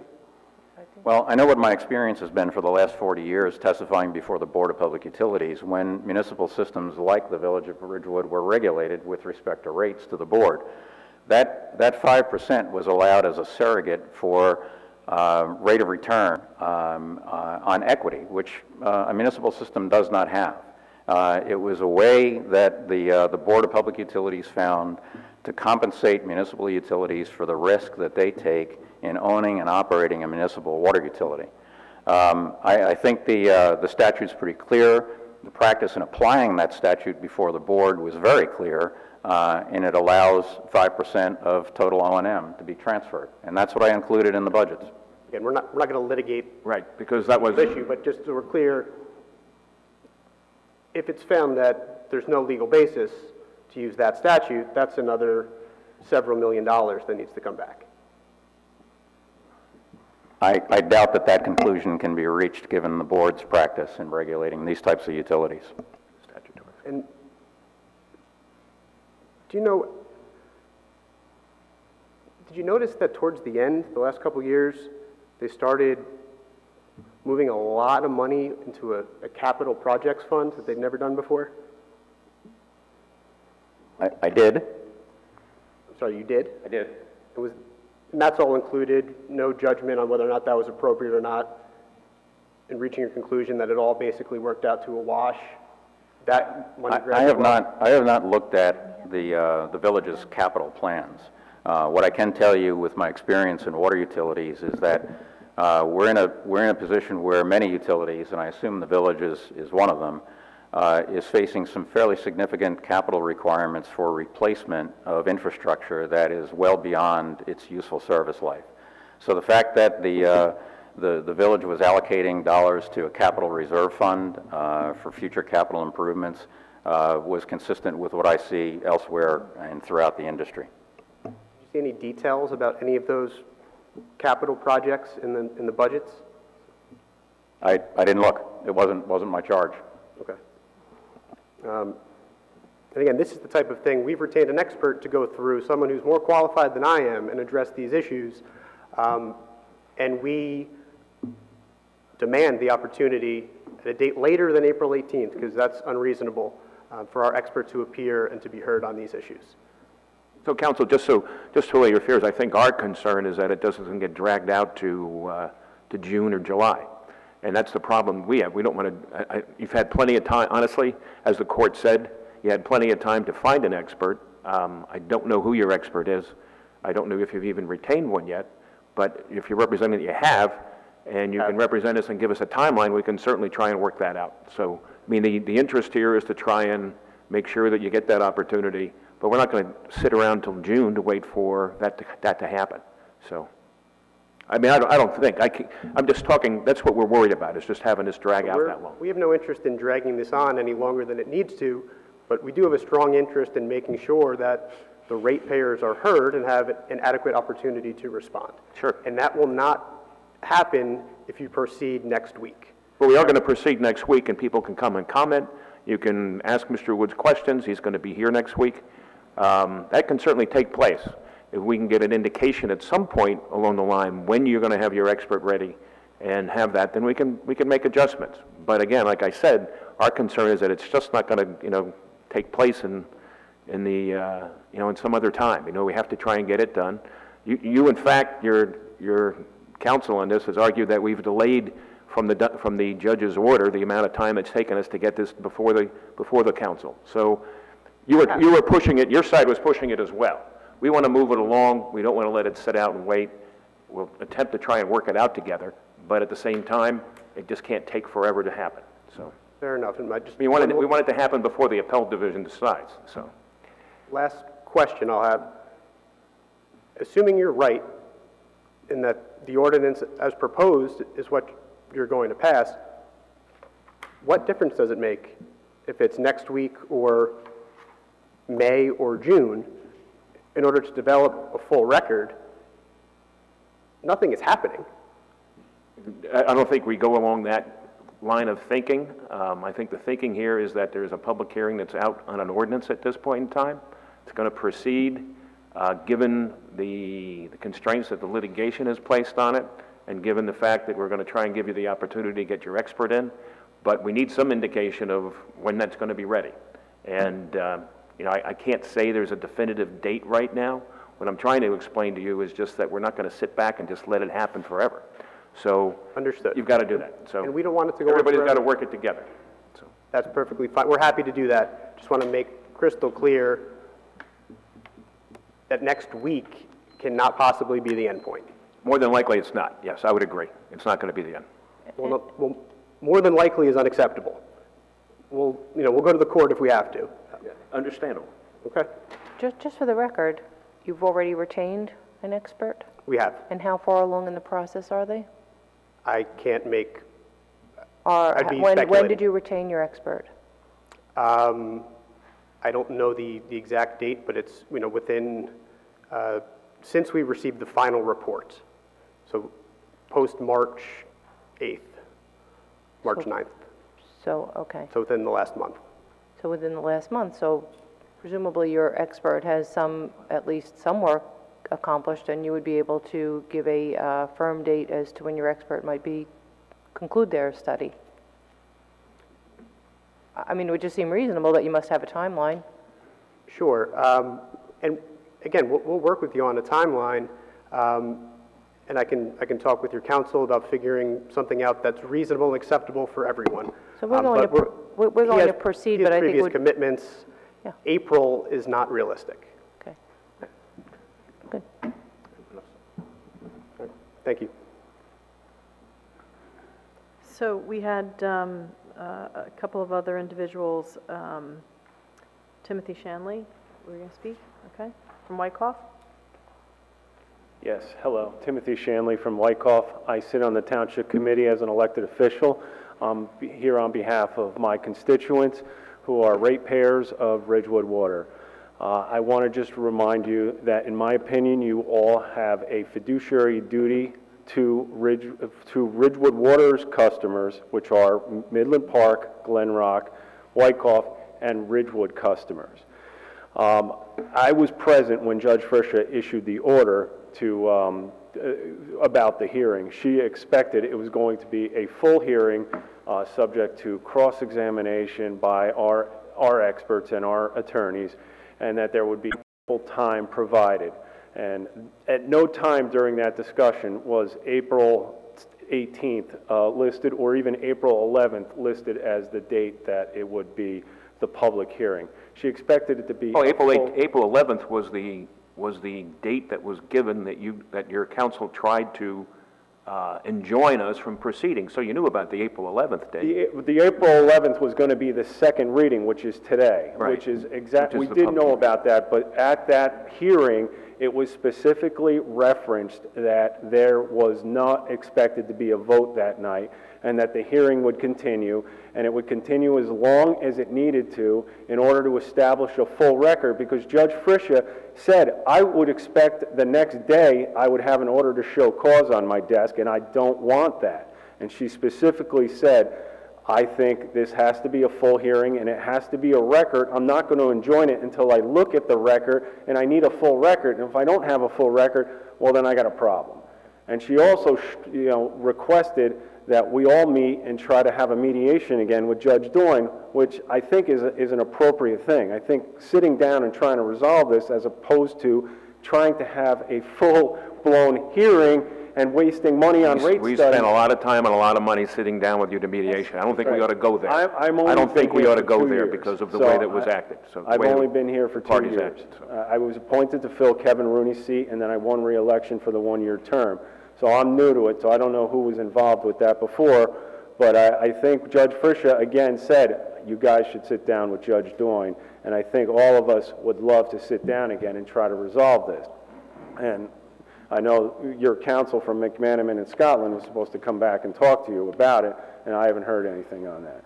So, Mayor, the one thing you did mention earlier about the ordinances are not retroactive. Well, right here, we're at a retroactive ordinance regarding 2010 through 2017 rates, which was given back to you by Judge Friscia. So I'm just saying, I don't think you've ever had a retroactive rate change. I think you could probably say no. That I'd definitely like to comment on. Go ahead. The answer is absolutely no. Yeah, exactly. Because the practice that you'll see with the New Jersey Board of Public Utilities and other utility regulatory commissions is they eschew retroactive rate making. Exactly. No one does it ever. Right. So this is something that is an oddball. It really probably shouldn't have happened. It might be grounds for what Judge Friscia did for the appeal, but we won't get into that now. But that is definitely the concern. Is I just want to remind you that you have a fiduciary duty. If you're considering shifting back costs from the revenues from the water utility to the village, well, that's something that you've got to consider the ratepayers from Ridgewood, which obviously would benefit from it. But you've got to consider the ratepayers from Wyckoff, Midland Park, and Glen Rock as well. Because you've got the fiduciary duty to them as well. Thank you.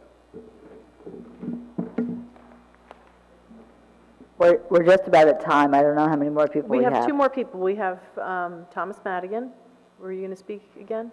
So that's up to the council if you want to continue it. Yeah, there's only 2 people left, and then Russ Camp. Okay. You're not going to speak, so then Tom will be the last one. Finish.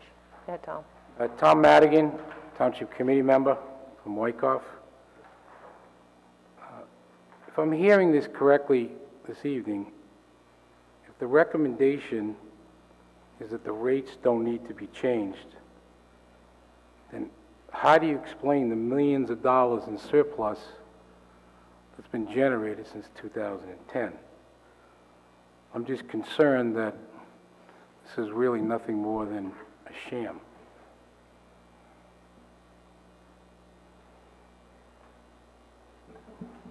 Thank you. And we're done. Nope, the other. That was it. He said Okay, he's so not then we gonna read the, we go on to the next, speak. That's we read it. the thing. Yeah.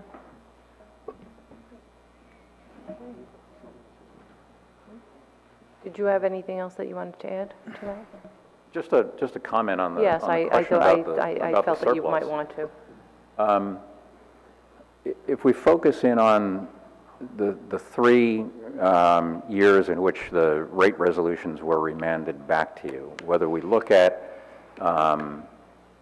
the budget level of expenses or the actual expenses compared to the revenues you generated with the rates in effect for those 3 years, we find that everything conforms fairly well.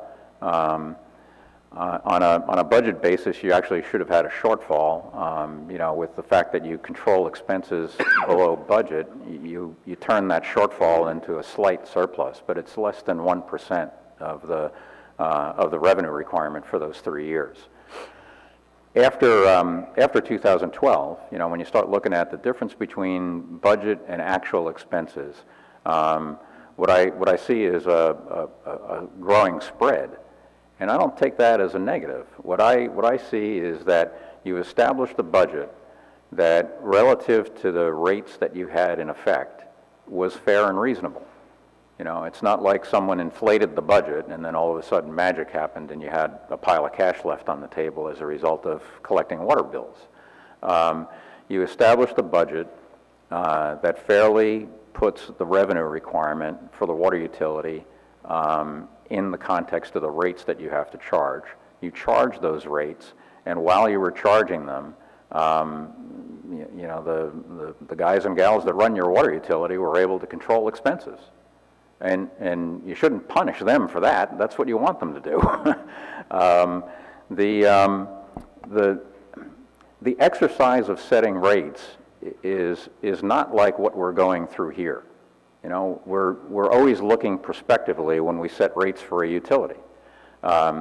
You have the benefit of historical expenses that lead you to what's commonly referred to as a test period or a test year, where you attempt to understand what the actual expenses of running the utility are, whether it's a water utility, a sewer utility, a gas utility, electric utility. It's all the same process. You then have to look forward. And one of the things you look forward to understand is, you know, what are the billing determinants that you're going to have? How many gallons of water are you going to sell with respect to the water utility? How many fixed service charges are you going to bill for 5/8 inch meters or 4-inch meters? You know, those charges are different, and you have to understand how many there are. So that exercise is not in arrears. You know, we never get to look back and understand what a fully historical period was and then set rates. You know, because we have expenses that are prospective that we have to be able to control. A municipal water utility, unlike an investor-owned water utility, has to be self-liquidating.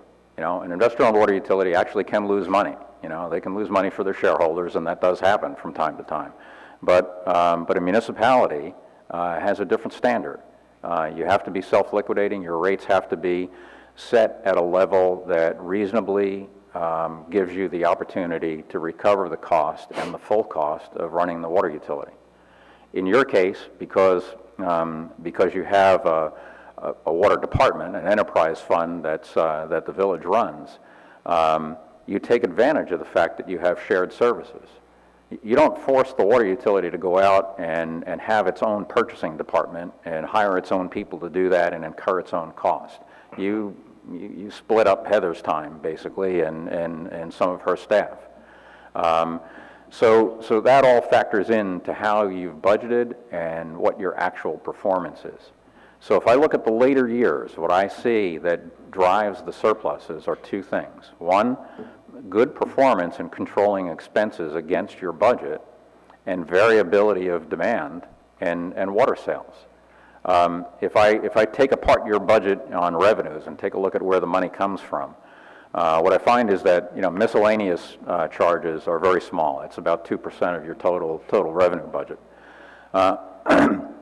Excuse me. Another 18% comes from fixed service charges. You know, the quarterly fixed service charge that you apply to each 5/8 inch meter or each 2-inch meter and so on. The balance of it, though, is all volumetric sales. So if you run into a nice hot, dry year where, you know, most of your customers are residential, you know, where your residential customers are using water to fill swimming pools, water their lawns, you know, and do other things that are recreational in nature, you'll generate a lot of income. You know, in round numbers, roughly 80% of your revenue is tied to volumetric sales. So if there are more sales, more money shows up.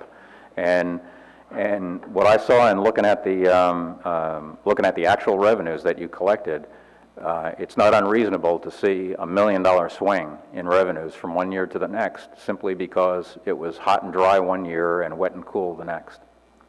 I wish I had the opportunity to look at 2017. You know, when I did the supplemental study, 2017 wasn't over, but I know for a fact a lot of other water utilities in New Jersey had a real tough year with revenues in 2017 because of, you know, a decline in weather-related demands.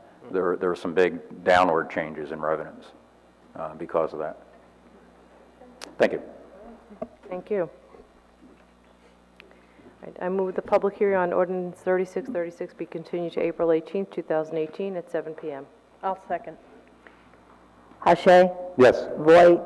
Yes. Walsh? Yes. And Newton? Yes. I would just ask that Mr. Woods bring back your slide presentation for next week in case somebody wants to refer to it. Okay, thank you. Okay, great. Thank you. Thank you. And thank you for coming tonight. Thank you.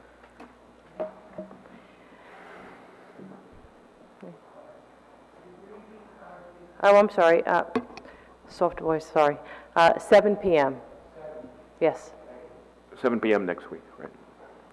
April 18th, 2018 at 7 p.m. I'll forget. I won't forget. With that, I move the clerk read ordinance 3637 by title on second reading and the public hearing thereon be open. Second. Ashay? Yes. Voight? Yes. Walsh? Yes. Newton? Yes. Will the clerk please read the title of ordinance 3637? An ordinance to amend Chapter 145 of the Code of the Village of Ridgewood fees at Section 145-6, enumeration of fees relating to code chapters. Okay. Okay. The village... Are we doing the same one? Okay. The village council will be holding the public hearing on ordinance 3637. Am I reading the same one? Yeah. No, Oh, keep right, going. I'm going. On ordinance 3637 this evening, and will limit the time for this public hearing to a total of 15 minutes. The public hearing on ordinance 3637 will be continued at a special public meeting to be held in the Sidney Stolt Junior Courtroom at Village Hall on April 18th, 2018 at 7 p.m. The continued public hearing on ordinance 3636 and ordinance 3637 will be the only items on the April 18th, 2018 agenda, and the public hearing is now open. Great. I move the public hearing on ordinance 3637 be continued to April 18th at 7 p.m. Second. Ashay? Yes. Voight? Yes. Walsh? Yes. And Newton? Yes. Okay, these are resolutions for Ridgewood Water. The following resolutions, numbered 18-109 through 18-112, will be adopted by a consent agenda with one vote by the village council. They will be read by title only. Award contract, annual renewal of mapping software for GIS for Ridgewood Water. Reject bid, 2018 well improvements. Authorize NJDEP treatment works approval, applications for Carwell facility, and approve temporary water utility capital budget.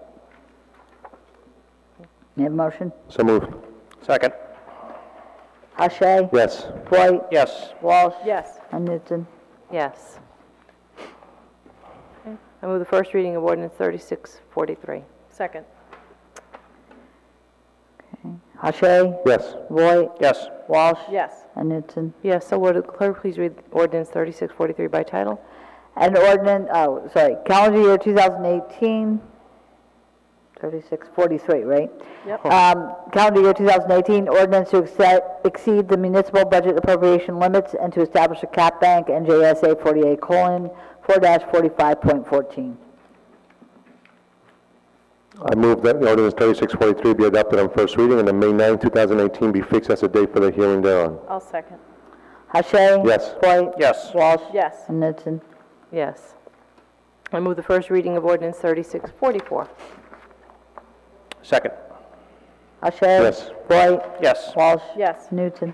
Yes, so ordered. The clerk please read ordinance 3644 by title. A bond ordinance providing for various capital improvements in and by the Village of Ridgewood in the County of Bergen, New Jersey, appropriating $4,948,000 therefore, and authorizing the issuance of $4,698,000 bonds or notes of the village to finance part of the costs thereof. I move that ordinance 3644 be adopted on first reading and on May 9, 2018 be fixed as a date for the hearing thereon. Second. Ashay? Yes. Voight? Yes. Walsh? Yes. And Newton? Yes. I move the first reading of ordinance 3645. Second. Ashay? Yes. Voight? Yes. Walsh? Yes. And Newton? Yes, so ordered. The clerk please read ordinance 3645 by title. An ordinance to amend Chapter 145-4 of the Code of the Village of Ridgewood entitled Departmental Fees, and Chapter 145-5 of the Code of the Village of Ridgewood entitled General Fees to amend the fees charged by the Health Department. I move that ordinance 3645 be adopted on first reading and that May 9th, 2018 be fixed as a date for the hearing thereon. Second. Ashay? Yes. Voight? Yes. Walsh? Yes. Newton? Yes, I move the clerk read ordinance 3638 by title on second reading. The public hearing thereon be open. Second. Ashay? Yes. Voight? Yes. Walsh? Yes. And Newton? Yes, will the clerk please read the title of ordinance 3638? An ordinance to amend Chapter 212 of the Code of the Village of Ridgewood Parks and Recreation Areas at Article 10, Section 212-31, skate park use rules and regulations. The public hearing is now open. I move the public hearing be closed. Second. Ashay? Yes. Voight? Yes. Walsh? Yes. Newton? Yes. I move that ordinance 3638 be adopted on second reading and final publication as required by law. Second. Ashe? Yes. White? Yes. Walsh? Yes. Newton? Yes, I move the clerk read ordinance 3640 by title on second reading, the public hearing thereon be open. Second. Ashe? Yes. White? Yes. Walsh? Yes. Newton? Yes, will the clerk please read the title of ordinance 3640? An ordinance to amend Chapter 212 of the Code of the Village of Ridgewood Parks and Recreation Areas at Article 9, Section 212-31, use of village facilities, village hall meeting rooms. Public hearing is now open. I move the public hearing be closed. Second. Ashe? Yes. White? Yes. Walsh? Yes. Newton? Yes. I move that ordinance 3640 be adopted on second reading and final publication as required by law. Second. Ashe? Yes. White? Yes. Walsh? Yes. Newton? Yes. I move the clerk read ordinance 3641 by title on second reading of the public hearing thereon be open. Second. Ashe? Yes. White? Yes. Walsh? Yes. And Newton? Yes, will the clerk please read the title of ordinance 3641? An ordinance to amend Chapter 145 of the Code of the Village of Ridgewood Fees at Section 145-6, enumeration of fees relating to code chapters. Public hearing is now open. I move the public hearing be closed. Second. Ashe? Yes. White? Yes. Walsh? Yes. And Newton? Yes. I move that ordinance 3641 be adopted on second reading and final publication as required by law. Second. Ashe? Yes. White? Yes. Walsh? Yes. And Newton? Yes. At this time, we have the 2018 budget introduction and the budget message. I'm going to ask Mr. Rooney to come forward, and Mr. Sanzari, is he's coming up as well? Okay. So, Purple shirt night? Yeah. Is it purple, Oh, you're is it wrong. purple shirt night? Did they everybody get- coordinated Not that. everyone got the They have memo? They co-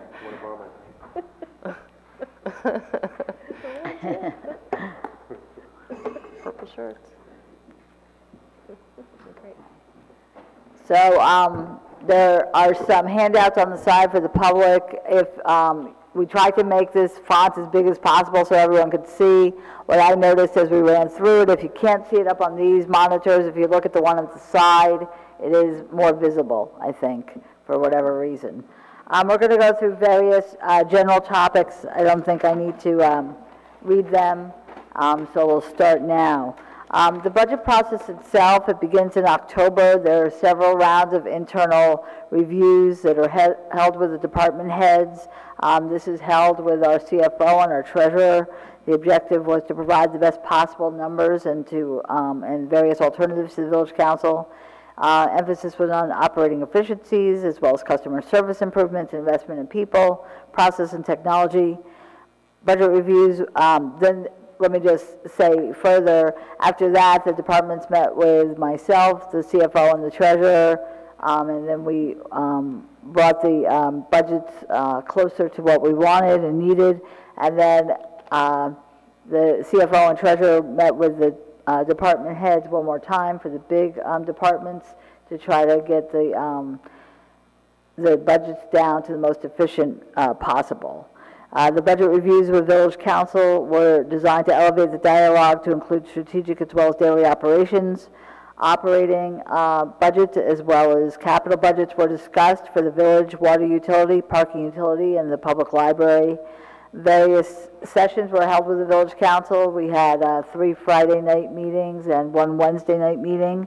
And all of the department directors and many supervisors were here presenting their budgets.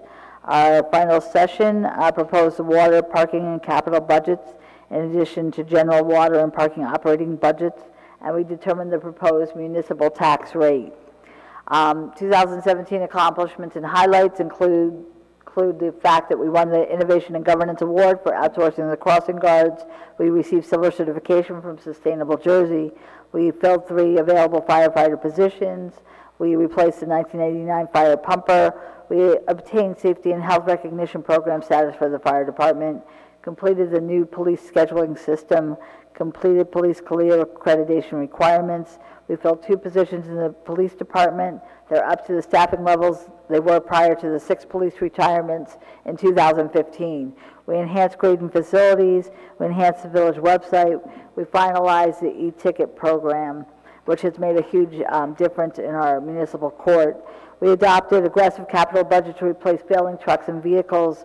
Building department streamlined process for zoning applications and issuance of permits. We promoted a part-time IT person to full-time who is using most of her time in the police department, getting the new vehicles outfitted, various requests for the police department. Office of Emergency Management completed the lightning detection system upgrade. We improved the OEM emergency communication database. Enhanced IT systems through fiber networks, Wi-Fi access points, voicemail system, PC users, and spatial data logic, which is our municipality in a box. We settled the blue collar, white collar, and supervisory contracts. We began contract discussions with the police department, updated the digital radio system, and implemented the estate card rewards program.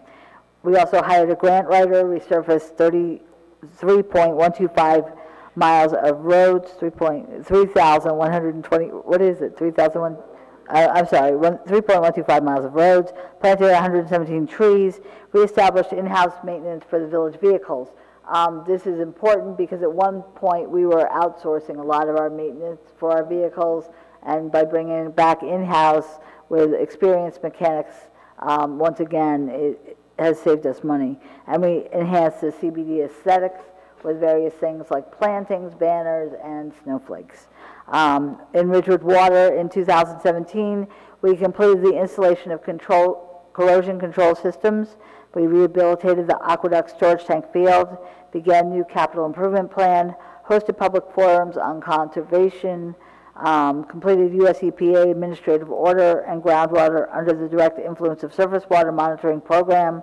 We secured a tenant for a cell tower lease and identified solution to reduce sodium hypochlorite costs.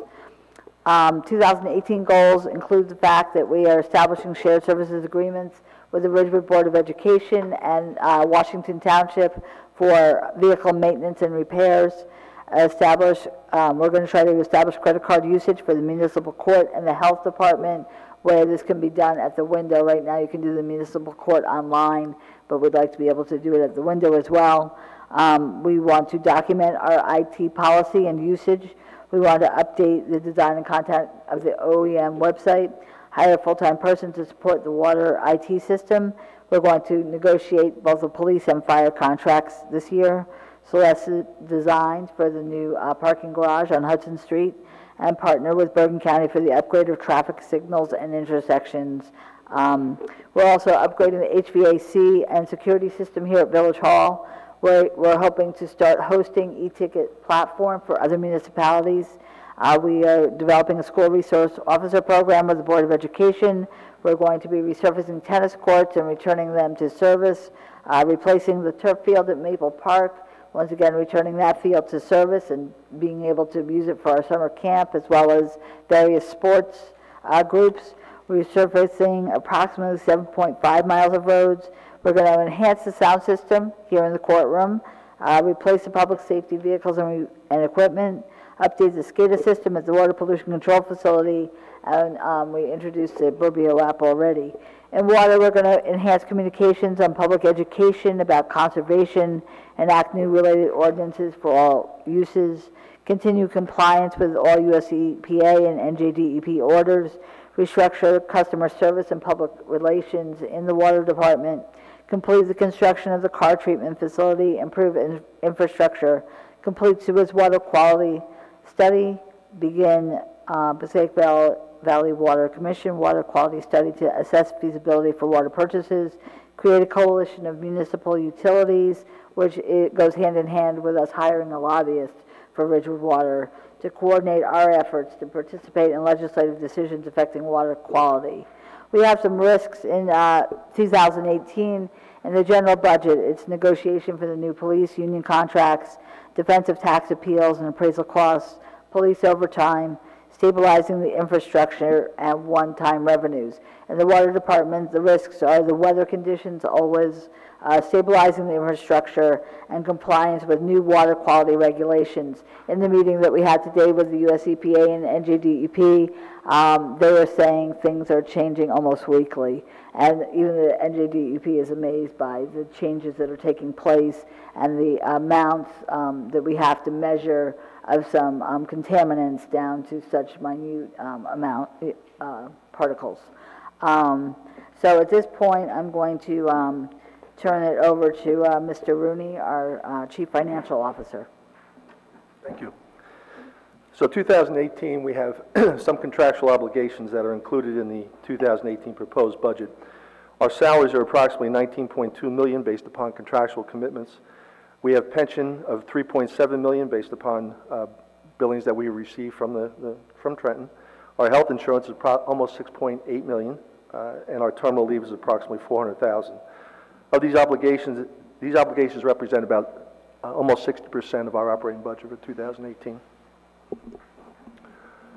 We also have some unfunded liabilities that do not appear on any financial statements because of the structure that New Jersey has us complete for reporting.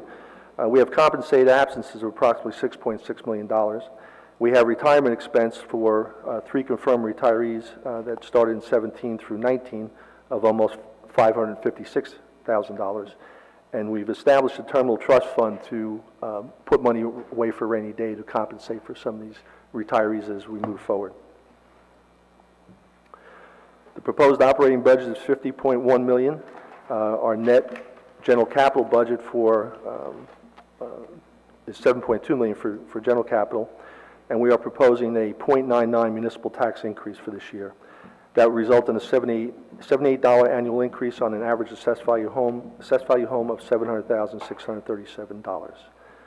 Our estimated outstanding debt for bonds and notes has declined from $39.8 million to $35.7 million, and our proposed operating budget for general is up 1.93 from the prior year. This chart shows the total appropriations and the sources for funding those appropriations through surplus anticipated, miscellaneous revenues, receipts from delinquent taxes, an amount to be raised which is comprised of the municipal and the public library tax. So on a home valued at $700,000, a little over $700,000, the tax for 2018 will be approximately $4,241, as opposed to the 17 year, which was $4,163. The municipal portion is up by about 4 cents. Well, depends on how you move the decimal point. But anyway, it's 0.004, and the library portion is up 0.03.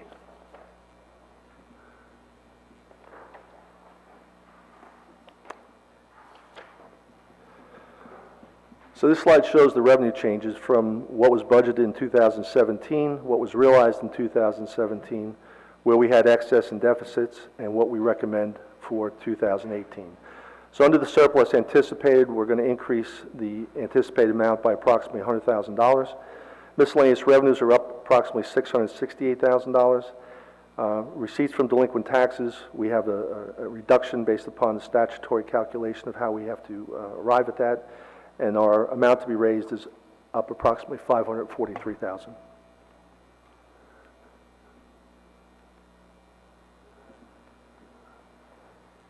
There we go. The components of the revenue fluctuations are decreases in the parking surplus that we have anticipated in the past, and local revenues that are down about $101,000 for a total estimated decrease of $401,000. We've made up for that and surpassed that by increasing the anticipation of general fund balance of $100,000. UCC revenues were very good in 2017, allowing us to increase it by $107,000. We had some reserves that we can utilize, reserves for debt service and flood that we've accumulated of approximately $288,000.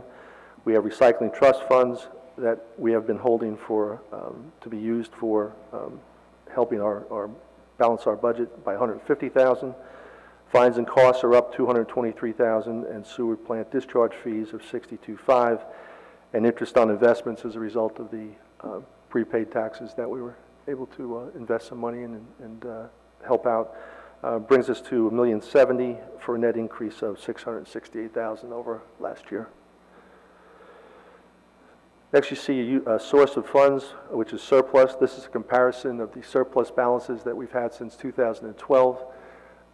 We were slightly down in 2017 in our surplus balance. However, we came back and have a balance that we can now anticipate another $100,000 to offset increases. And that'll leave us with approximately $1.3 million, which is above what we had at the end of last year. This is a summary of the appropriations in the current fund, which is broken down by that which is inside the cap, outside the cap, capital improvement, debt service, deferred charges, and the reserve for all collected taxes. Our gross debt, as I stated earlier, for bonds and notes has declined from $39.8 million down to $35.7 million, which is projected at the end of 2018. Our capital budget contains several items, several categories, which we are asking council to approve. Street paving being the largest of second largest of $2.3 million. We have $2.4 million for other infrastructure and equipment. Purchase of vehicles of $1.2, IT of $200,000, public safety $308,000, and capital budget, which is proposed for the library, of $125,000.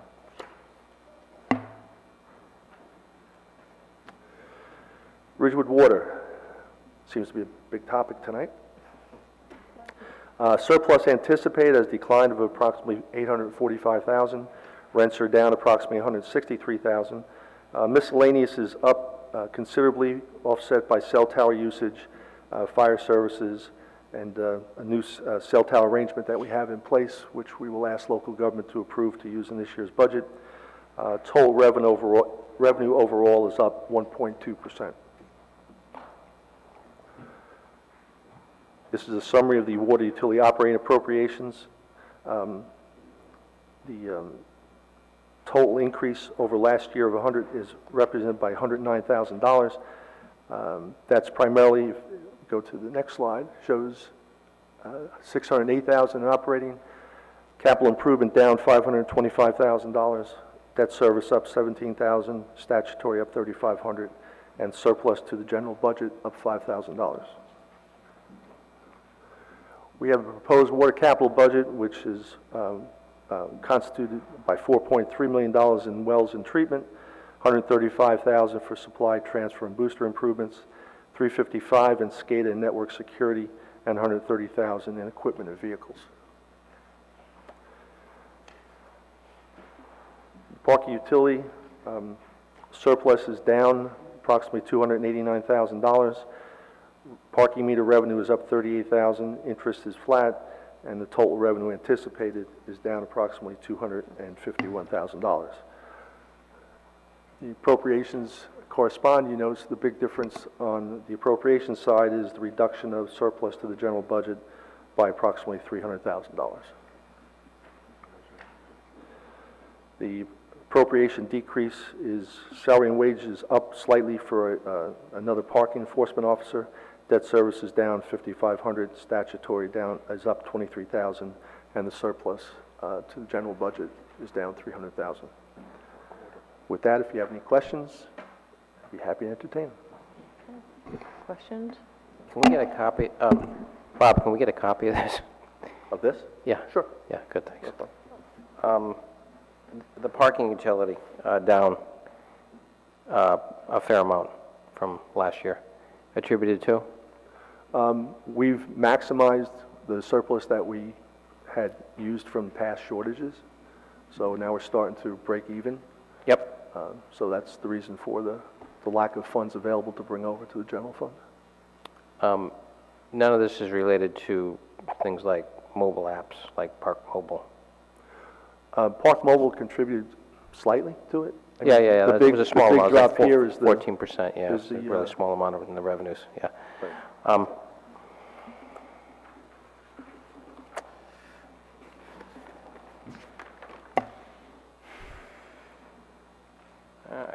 I think that's it. Thank you.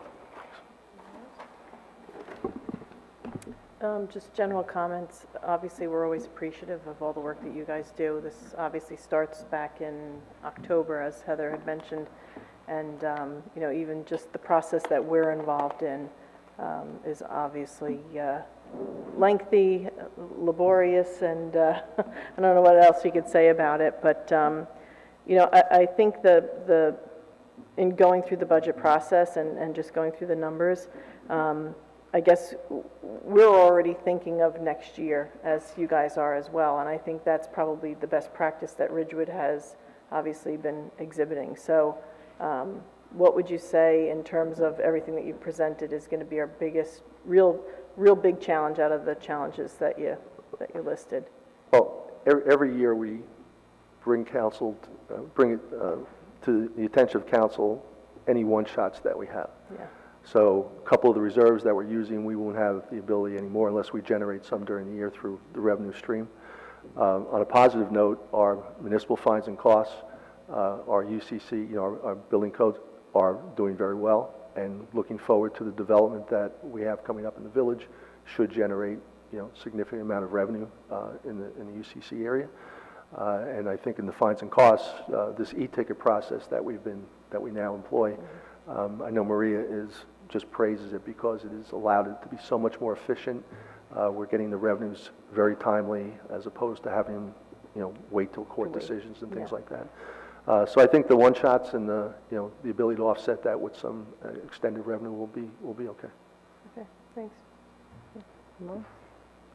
No questions, just a comment. In general, just, you know, very happy with the way that the budget process is handled. I think department heads have shown a lot of professionalism in how they went through the process. It's an arduous process, very difficult, a lot of tough decisions have to be made.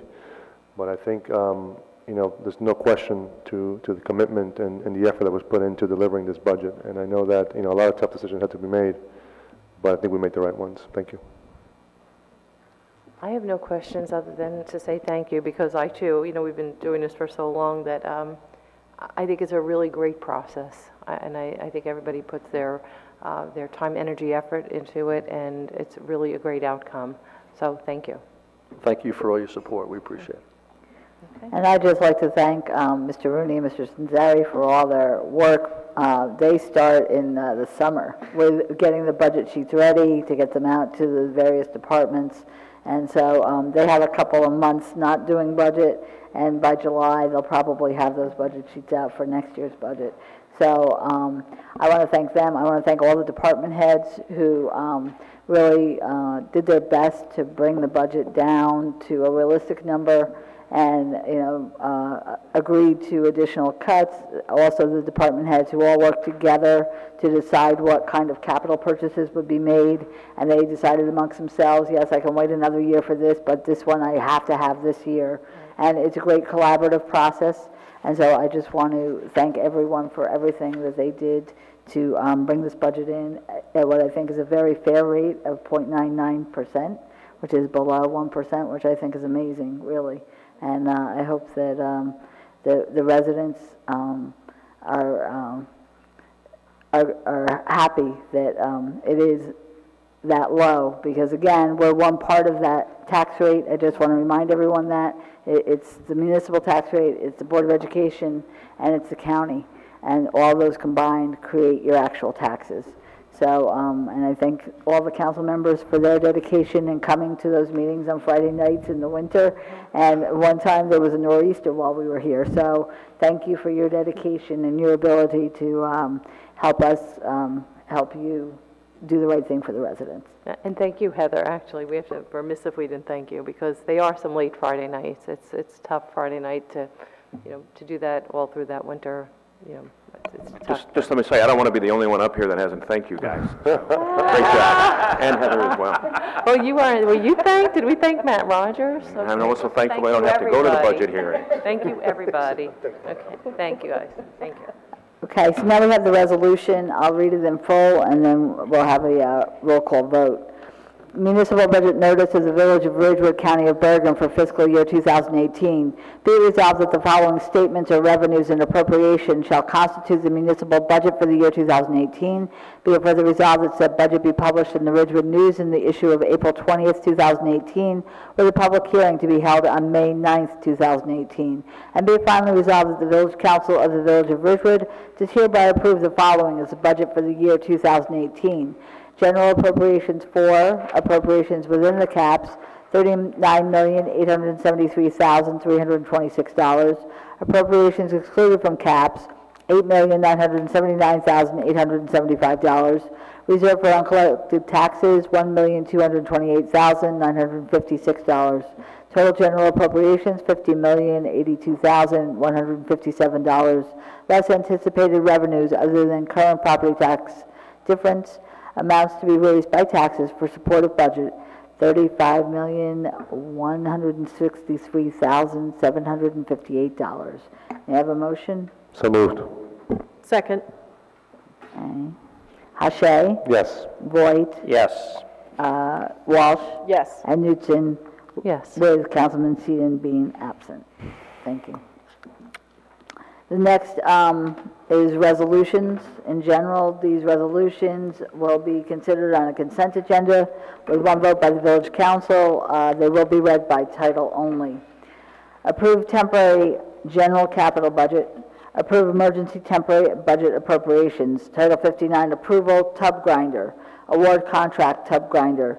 Title 59, approval, replacement of interior and exterior main entrance doors at Village Hall. Award contract, replacement of interior and exterior main entrance doors at Village Hall. Award contract under Middlesex Regional Educational Services Commission Cooperative Purchasing Contract. Replacement of Maple Park Turf Field. Award professional services contract. Planning services revisioning process for update to master plan. Authorized shared services agreement, vehicle maintenance and repairs with Ridgewood Board of Education. Authorized execution of memorandum of understanding, Ridgewood Health Department with Bergen County Department of Health Services for public health emergency preparedness. Authorized execution of memorandum of understanding, Ridgewood Health Department with Bergen County Department of Health Services, tuberculosis control. Authorized execution of memorandum of understanding, Ridgewood Health Department with Bergen County Department of Health Services, HIV testing and services. Authorized execution of memorandum of understanding, Ridgewood Health Department with Patterson Health Department, childhood lead poisoning.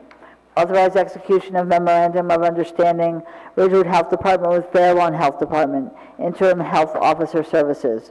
Declare property surplus, various equipment for the police department. Declare property surplus, 1998 auto packer, streets department. Declare property surplus, Graden Pool inflatable ribbit Aquatrack. Authorize site access to Geographic Services, Inc. to North Walnut Street parking lot for sampling purposes.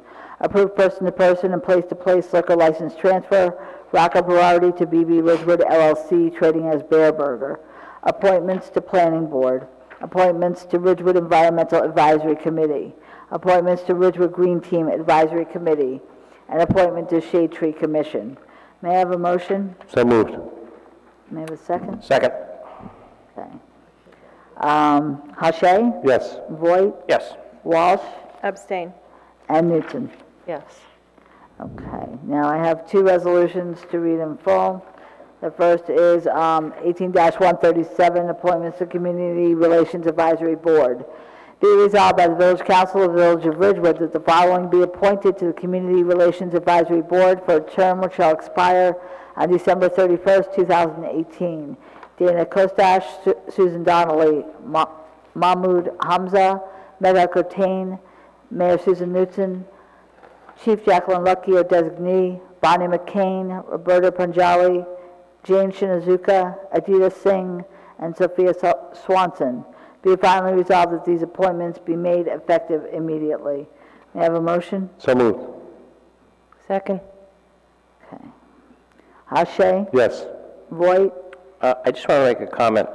I understand that Jan Phillips has not been reappointed to the Community Relations Advisory Board, and I just wanted to say that she's been a vital part of that committee for the past probably 2 decades, and mainly serving as the chairman. And I personally wanted to thank her for bringing issues to our attention that we normally wouldn't hear about. I'd like to thank her for being a conduit for inclusiveness in our community.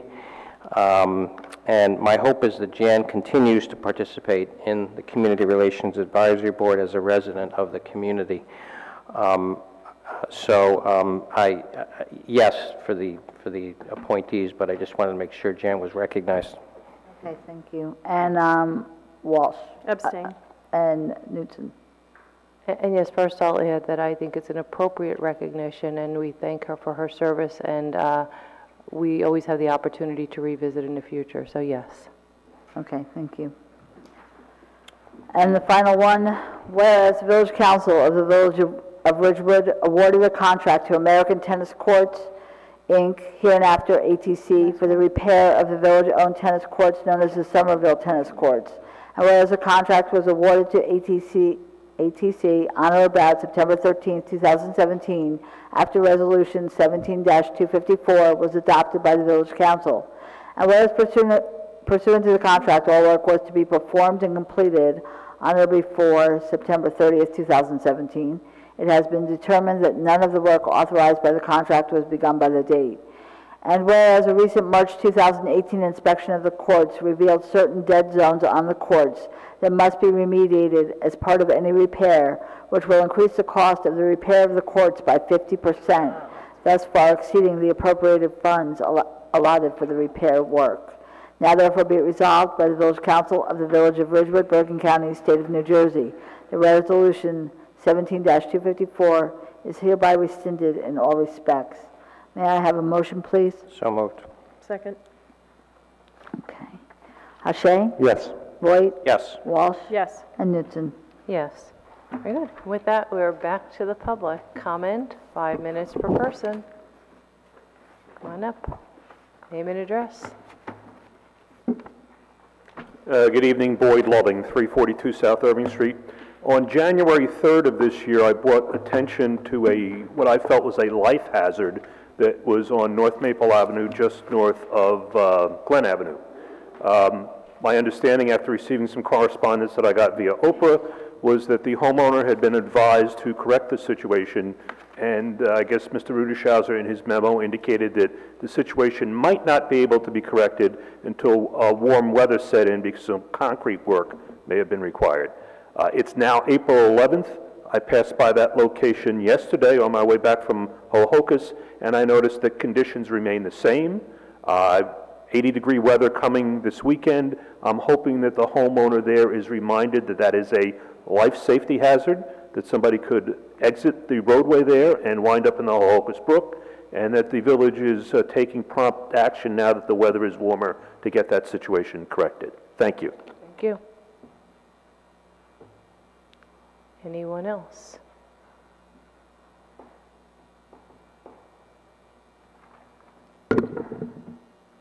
Hi, my name is Siobhan Cram, Winograd, 274 Ivy Place. Totally off topic because you guys didn't discuss it tonight. I came to talk about parking in the garage, and the reason why I came is I was slightly dismayed with some of the previous comments that you guys haven't built a case to build the garage. And after the meeting I went home, and my kids always ask me the next day, what did you guys talk about? And I said, parking. They said, wow, you've been talking about that for a long time. At the same point, the people who just purchased my parents' house had redone the bathroom, and in the bathroom wall they found a time capsule that my mom had written, and they were coming over and telling my parents about the letter that they found that my mom had written to the future owners. And my kids were saying, oh, you're talking about parking so much, and ironically, in this time capsule, my mom had taken the time to go over local issues, national issues, and written a letter to her future self, who's this woman who lives in the house. And it talked about how some things were how long the commute was, what things cost, what the issues were, schools, and one of the issues was how long the commute was from Ridgewood to New York. It's still exactly the same. Issues in town were parking in kindergarten, and I said, wow, we still have one of them. So with that, my kids said, you know, if you want to go and tell your story, Mom, you should go and tell some of the facts that you drive us crazy with. So because I think you've made a great case for the parking garage, I think the community and history's made a better one. So I am 45 years old. I was born in 1973. That time capsule was written before I was born. So it's been a lifetime of discussing this topic, and my kids are already sick of it, and they're only 12 and 14. At some point during my middle school year, my elementary school years, the village actually purchased Tom Hillman's lot. I have no idea how much we bought it for, but Mr. Hillman, not the Mr. Hillman now, but like the other Hillman. So we spent money, we bought that, and something went wrong, and we didn't build it. In 1980, I've told this story before, I was the student rep, and at that point we were pulling parking off the street, and I drew the short straw and had to come and speak about how we needed parking. It ended in tears and discussing a deficit of parking, where a community leader walked me out of the room and said, "Relax, Siobhan, it's just parking, we have plenty of it." And he comes into the story later. Later that year, a young lawyer named Albert Pucciarelli came to the high school and helped us students negotiate a lot from First Press and deal with parking. In 1990, or 1992 around, my grandmother and I sat and watched as our firehouse was destroyed to make way for more parking. And I have vivid memories. My grandmother went to Mount Carmel every day. I had to pick her up because she couldn't drive anymore, and she literally cried as they knocked the house down. At some point between college and graduate school, there was the whole proposal by Ben and Jerry's in the town garage. It got unbelievably complicated. Matt, I'm sure something went terribly wrong with the transaction, and we never built anything there. During the time when I moved back, we implemented crosswalks and setbacks, and we further reduced parking, and those are necessary, by 80 spots. So we're, again, reducing and reducing. In 2008, Bernadette, you were on the council for the first time. I attended the Gap parking lot proposal by the Gilsennan Gap. I loved it. 2010. 2010. And I fully supported that, but that was defeated because we didn't achieve the supermajority. In 2009 or 2010, because now I'm a little messed up, I went to Orchard School as a parent and joined the Stop, Look, and Wave initiative to be basically thrown into an obsession of parking. Bernadette was also on that. And at that point, 21 people that year were hit by cars in Ridgewood, which is an outstanding number. At that point, I really began to realize that parking wasn't just an issue for cars, it was a serious issue for pedestrian, because the circling effect, because traffic by definition means movement, was really beginning to trickle over into the pedestrian side. In 2014, that same guy, Albert Pucciarelli, called me and said, "We're having these parking meetings, we're going to build a garage," and I said, "I'm in." The same adult who walked me out of this room and said, "Relax, it's just parking," picked up all our issues of studies and said, "Hey, pick any of them, I'll take any of them." This conversation's been going on for a long time. I won't belabor the 2016, but I would like to say we've knocked down buildings, we've fought with each other. This has been going on for 45 years. And I think even if you guys did a moderate job of a case, and I think you've done a good job with the parking, history has made a case we need a parking garage. And we need a parking garage to benefit these people, not just the shoppers and the diners and business owners. We need it for the pedestrians and the commuters and the general welfare. And I think that when we have these discussions, we need to talk about the community as a whole, and not just this administration, but all the administrations and all the money. If you add it all up, what we've lost the most of is an opportunity to improve it. Thank you, Siobhan.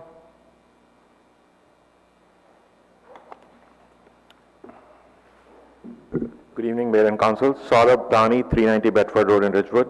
I wanted to comment on one thing that was related to budget. Ms. Maylander stated that at Village Hall, different departments negotiated and gave away some of the projects to other departments to balance the budget. In a recent podcast for Board of Ed, we heard that Board of Ed allocates each department up to 2% and they come up with their 2% budget increases. So I'm really hoping if they also adopt this practice, that is a very good practice, our budgets would not be increasing there, because in 10 years it has increased from 74 million to 110 million this year. Taxpayers are probably only seeing a small increase, 2%, 3% every year, but other money that is coming in from state and federal, all of that money is going in their budget increases. This year the total increase is 4.5%. So this was very good practice that was said. And I wasn't planning to comment on parking, but there was a comment about garage, and I recently learned two facts, and I just wanted to state those two facts. One is, I met with one of the store owners in Central Business District a few days ago, and he owns one of the buildings closer to the train station, and an interesting fact that he told me was there are two parts in CBD. So the old CBD that was built years ago, there was no ordinance or no requirement to build parking. So those stores are built to, so if it's a 10,000 square foot lot, 10,000 square foot is the buildable area.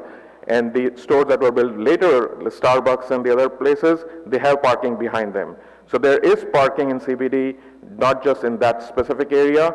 So whenever we talk about Ridgewood doesn't have parking, Ridgewood doesn't have parking, it's only a few stores that have lack of parking, because when they were built, they did not provision for parking. So now if they are fighting for parking, and if they are fighting proxy wars for parking, it would really help if they show some goodwill and they put some down payment, like RBSA was putting for their ground. So if they put like $10, they show that, okay, we are sincere instead of political fights. So the parking deficiency is for those stores who do not have parking around them, and there is parking for the other stores that were built later, and they plan parking behind those stores or around those stores. So that was one fact. And the other fact that I learned from two different podcasts, one from the Guild and one from Chamber Presidents, is the Guild members and a lot of retailers, they may not be all the Guild members, but there are a lot of retailers who don't want rents to be increased. So every time we put this argument about ratables going up and tax base going up by building a garage, there are a lot of store owners who will get hurt if their rents go more up. So not everybody in CBD wants ratables to go up, and not everybody in CBD wants rents to go up. So there are both types of store owners or tenants there. Some of them want the rents to stay low, and they can't afford even the current rents. So our argument of once we build the garage, the rents will go up, that probably doesn't hold. Or it may not be good for all the store owners there. So I'm not speaking against the garage, I'm just stating two specific facts, one about rent and one about where the shortage is. The shortage is within a specific block which was built very, very old time ago. Thank you. Thank you, Saurabh. Anyone else? Okay. We're going to close public comment and take a resolution to go into closed session. Sure. Be it resolved by the Village Council of the Village of Ridgewood that the Village Council meet in closed session on April 11, 2018 at 8 p.m.